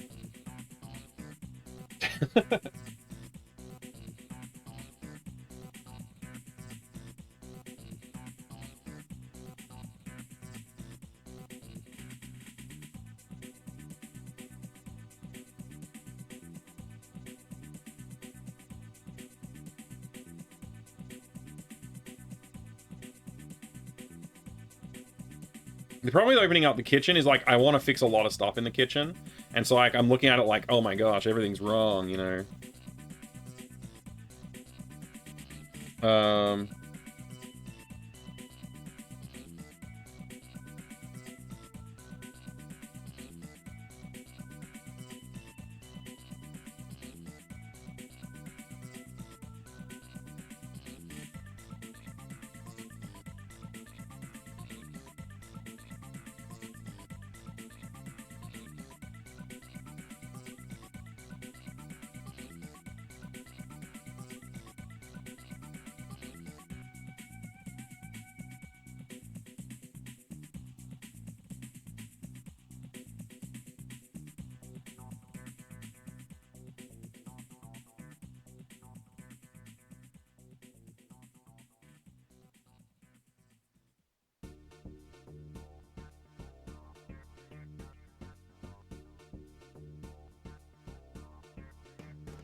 Like, this is the first scene that I drew, and I learned so much about the process in later scenes. So it's like, and this is the first scene that people get to see, which is kind of like unfortunate that this is like, but people have really been giving me great compliments on Twitter on this one, so I guess I can't complain too much, you know?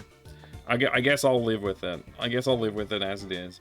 I do want to I want to do something fun. Let's see. Bridgey action. New frame, new thingo over the top of that. Basically, I just need to draw this opened somehow. So, I don't know. Let's just draw over it.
Oops.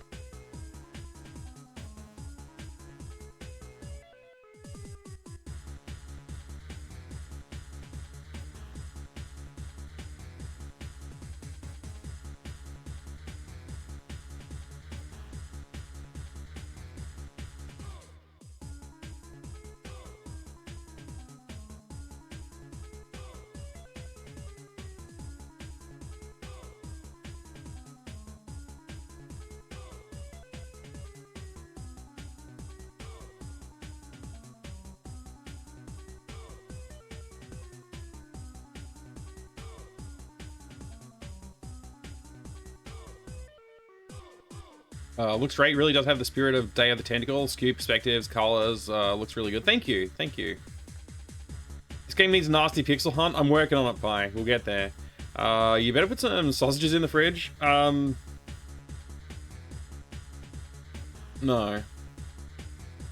No, we can just use our imaginations for that, I think. There are sausages in the fridge. That's part of the game.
Ugh, I can't reach my keyboard properly.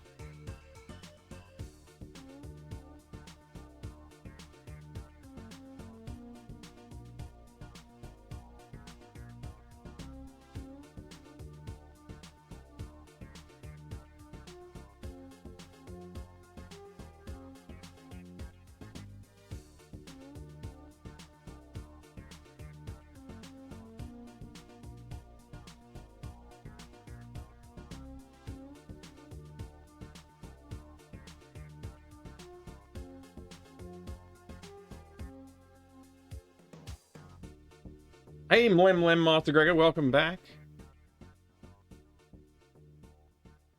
Have a good sleep. Have a good sleep, Master Gregor. A piece of string? That sounds like a great idea to add to any video game. A piece of string that's impossible to see and looks kind of like melted wax.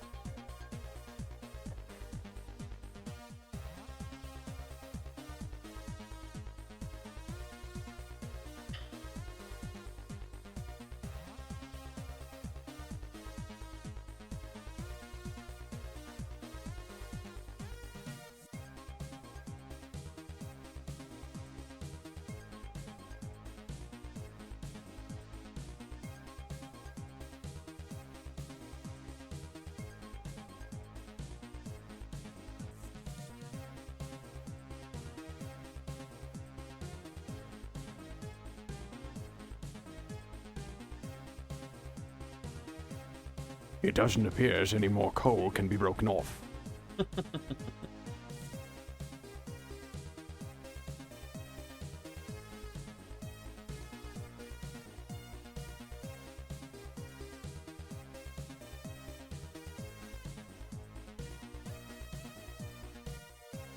Is that A right? piece of coal broke off. I can't tell if that's positioned correctly or not.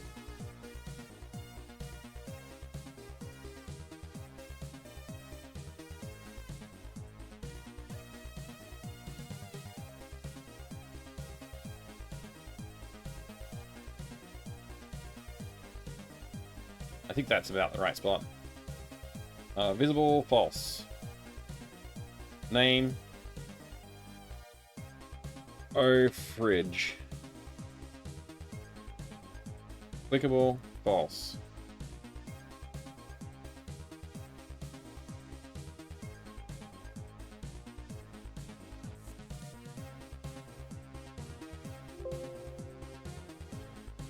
What?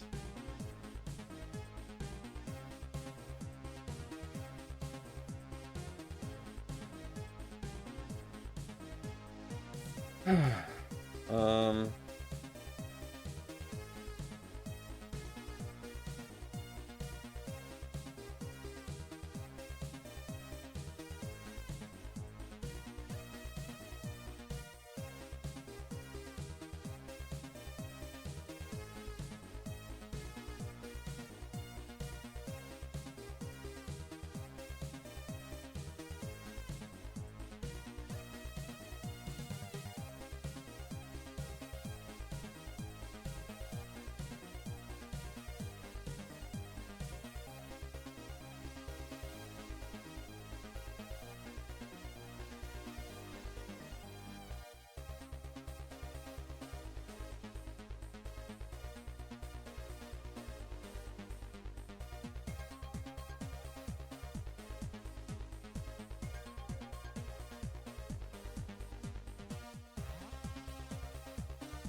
What do you reckon, Refraction?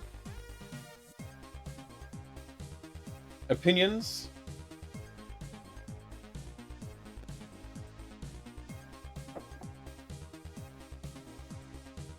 Oh, a red herring in the fridge would be good. Do it again? Yeah, I didn't think you were watching. I could tell you weren't watching.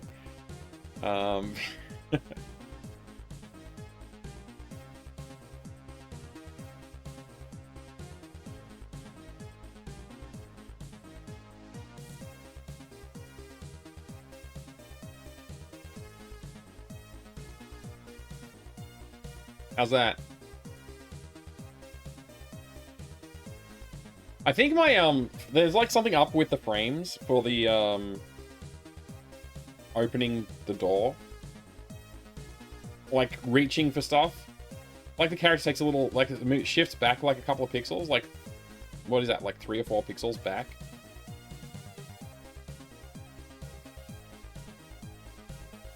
And I don't know why that is. I would like to fix that.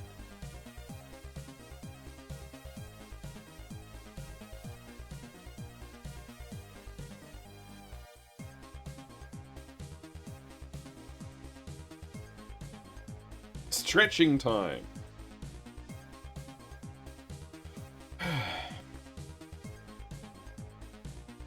Oh, I just clicked on the chat randomly. How about I to ban someone by accident?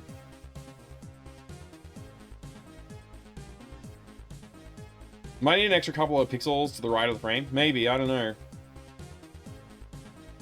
I don't really know how. I never looked into how sprites and animations work in this, so it's possible there's just like errant something. I don't know.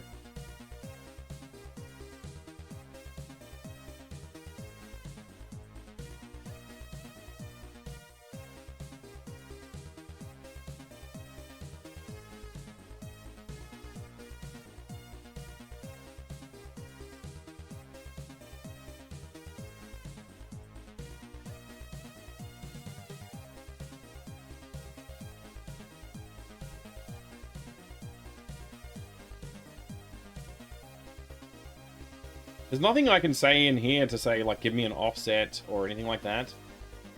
I think it's literally just because, like, the hand... The frames are just wider. And it's just, like, centering them. So maybe if I add some dead space on the left as well, like, an equivalent amount. Like, apparently I just need to... That's how I need to manage my frames. I need to manage my frames in a specific way.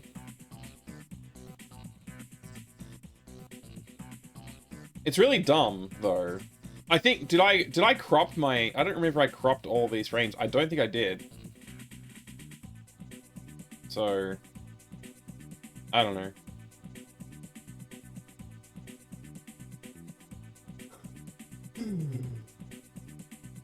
Getting tired.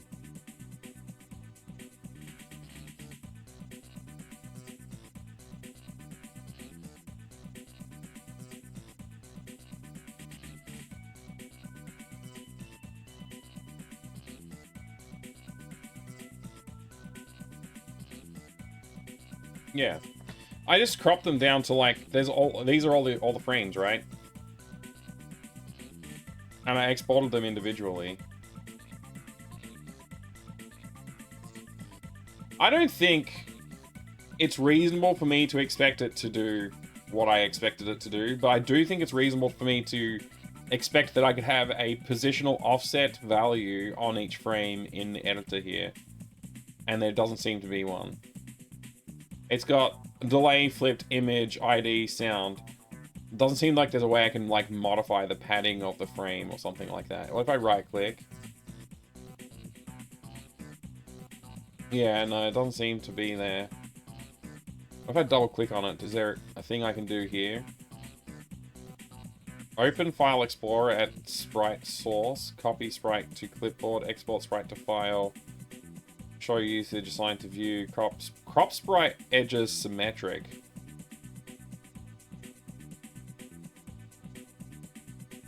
Maybe this is what I want, one of these? What's crop sprite edges do? I'm not sure.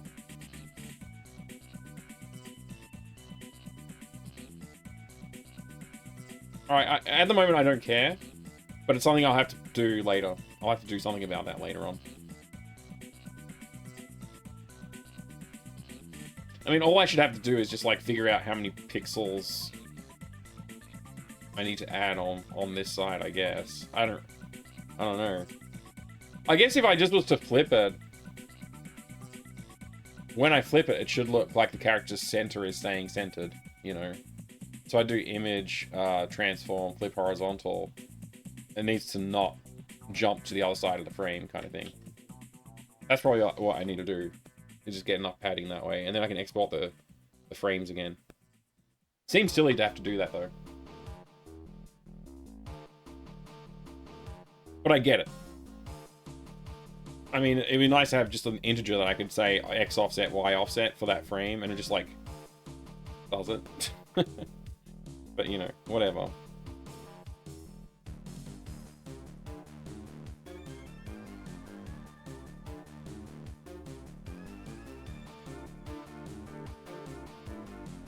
So we're going to polish all our walking cycles.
Hmm.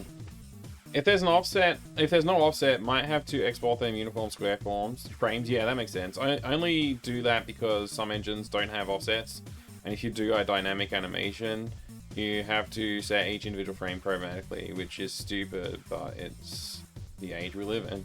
Yeah, I guess it's like not a completely solved problem. Animation systems and tools for games and stuff, but yeah. What I'm looking at here is like foot positions on the sprite and stuff.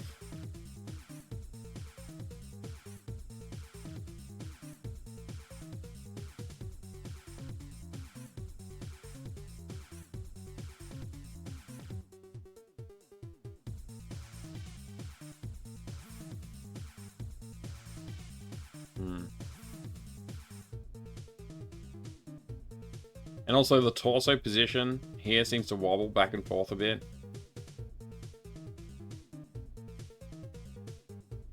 And I want to make that clean too.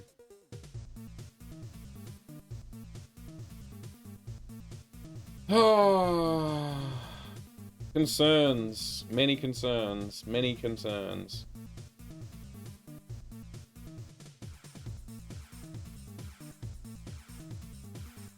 I wish I could tell this tool to align all of the layers to the bottom left. Or bottom center, you know, something like that. Like move all layers to the bottom center would be a cool tool.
Align should be it. Also, you should be careful aligning them, because if they don't line up well, it'll get janky. Get really janky. Yeah, it will. I'm a bit nervous about editing any of this, actually, the way I'm proposing it. I don't know what to do.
Yeah, I've just decided I don't want to do this. Alright, I'm not going to do it this way. Discard.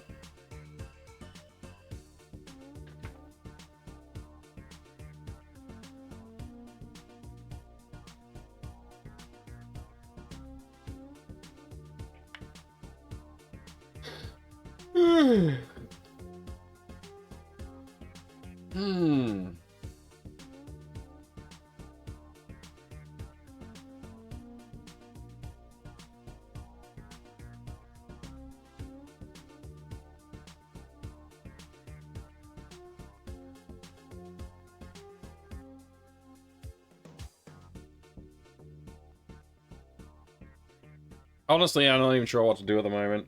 I'm having a little bit of a mental break. I think it's time to call it, and we'll just have to do polishing tomorrow.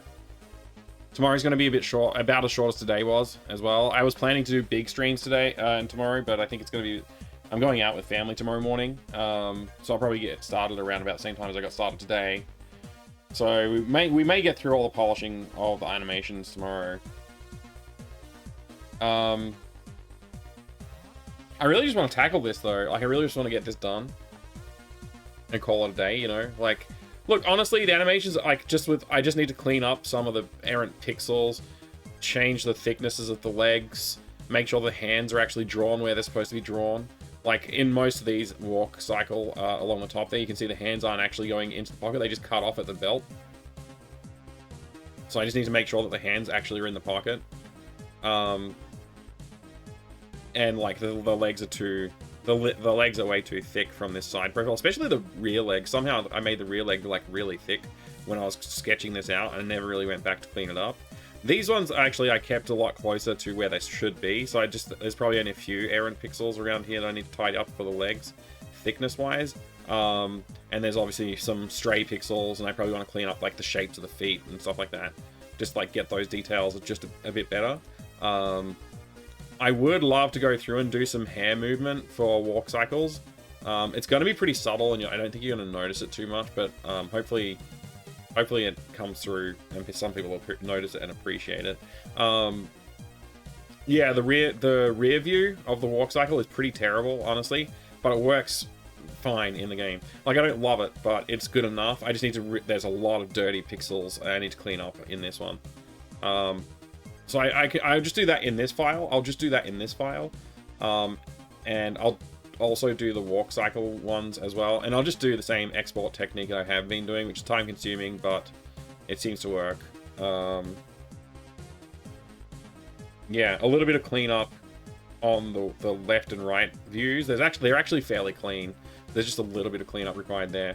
A little bit of cleanup required on the, a lot more cleanup required, I guess, on the back. The front is actually pretty close, it still needs a lot, but not as much as maybe the back does.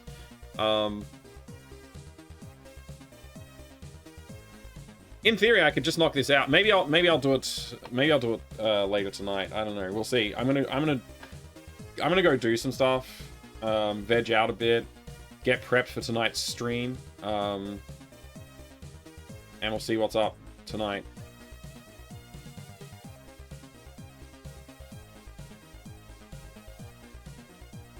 I'm gonna definitely stream tonight, Coburn. Yeah, I'm excited to stream tonight on my main channel. I'm excited for it.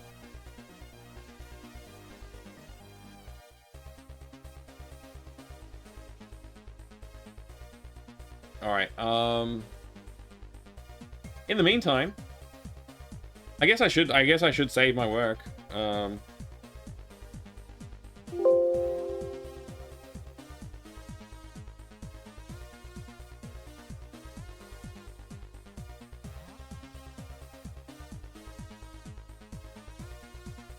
And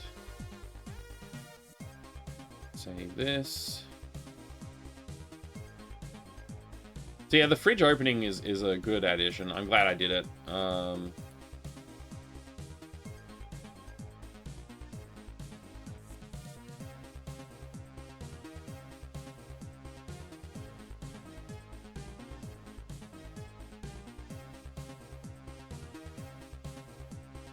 I think the reason I lost my template that I was working from last time is because I didn't want to do this, of like clicking on each of the frames and discarding them individually.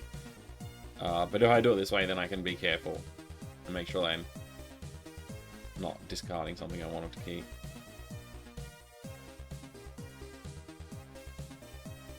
Yeah, so this is good. I just saved it, so that should be fine. I didn't make any changes here that are significant. I don't care about that. And this one I didn't even use. I should have closed it ages ago. Alright. Good. Yeah, so Walk Cycles has all of the Walk Cycles except for the left-facing one in it. I'll next time I stream, I'll open that up, drop the left-facing ones, just immediately go in and start cleaning it up. Clean everything up, and then we should be able to get back on track with tomorrow. So we didn't do any of the polishing. I was going to. I got a little bit brain mushed. So yeah, we just do. It's entirely art polishing tomorrow, and maybe adding some more gags. That's why I would really love to add some more gags, jokes and stuff. Code polishing will be good to be able to have an excuse to go and do something else from the art if we do get fatigued on all the cleanup. Basic sound effects. That's an important one. Yeah. We'll basically be done tomorrow. The core game will be done tomorrow. Then it's just we need the intro and outro cutscenes, which are just going to be comic books, I think. Just like comic book panels that come up. I think that's the way I'll do it, so I don't have to do full animation or anything. Probably do like a character silhouette. You know, waking up in bed. Going, I'm hungry, and then, like, you know, the alarm goes off or whatever, I'm hungry, I should have a bacon sandwich, and then that's the intro, kind of thing, like something really basic like that, and then the outro would just be, like, heading off into the realms of adventure, so, you know, yeah, just, like, maybe a frame of, like, the sandwich, a frame with it, like, you know, maybe I'll just do like it shows the frame of the sandwich and it takes like bites out of it without actually animating it. It's just like the bites get taken out of it until it's disappeared and it's just crumbs on the plate. And then it'll like go to another shot and pan across maybe I'll do a panning animation so it's not like that complex. Panning to see the character like walking off a path in silhouette again maybe towards a silhouetted like mansion on a hill with or something like that, and like little caption saying like I'm off for my adventure, and that will be it. Yeah, so you got your intro, your outro, so something like that. I've already kind of designed it and thought about it now, so we're kind of going to be able to get that part done quickly. Cleaning up the art for those things, I don't know, we'll see. I'll just try and do some decent art for them, and they're going to be scaled down, so I don't have to be perfect with my precision and detail. Especially if I'm going with silhouette, should help as well. Review entire game, fix bugs, and publish. Yeah, so I think we could be on track. It's just I gotta crush it when it comes to polishing the art. Polishing doesn't, like I said, it's not that complicated. My brain's done today. That's the main thing. That's the main reason I'm not pushing it through for the next hour, and then yeah, and also I just want to be able to like hang out a little bit and chill for a bit before I jump on the stream tonight. So. Without further ado, I guess we're done. I think we're good. I've got planning done. We thought about that. We don't need to update the Figma, the stream summary stuff. I don't know what's going on over here. Let's just take a quick look at it.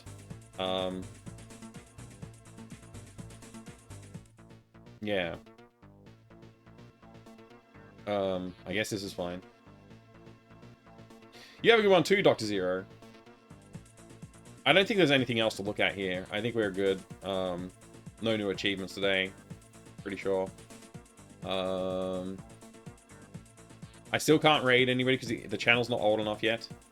We need to wait another like 20 days or something before the channel's old enough. Yeah, I think we're good. I'm just gonna call it a day, and I'll see you again in like an hour or two. Cheers, Refraction. Have a good one. Hopefully I'll see you in a bit. I'm gonna be playing. Don't tell anyone. I'm gonna play Homeland Stone of Night again tonight. I'm gonna return to Homeland Stone of Night. The previously unexplored game of mystery. Smiling Big, thank you. Good to see you. I hope you haven't been. I hope you've been here the whole time. You're not just missing out on it. But yeah, I'll see you soon. Hey, Doc, catch you around. Thanks for being here. Thank you very much. Everybody, thank you so much for all the support tonight. I really appreciate it. It's good to see you as always. I'll be back soon on my main channel. Let's keep it between you and me, though. It's just Homeland Stone Night. What we're playing tonight. A mystery game that nobody knows about. With one of the most amazing introductions of 2021.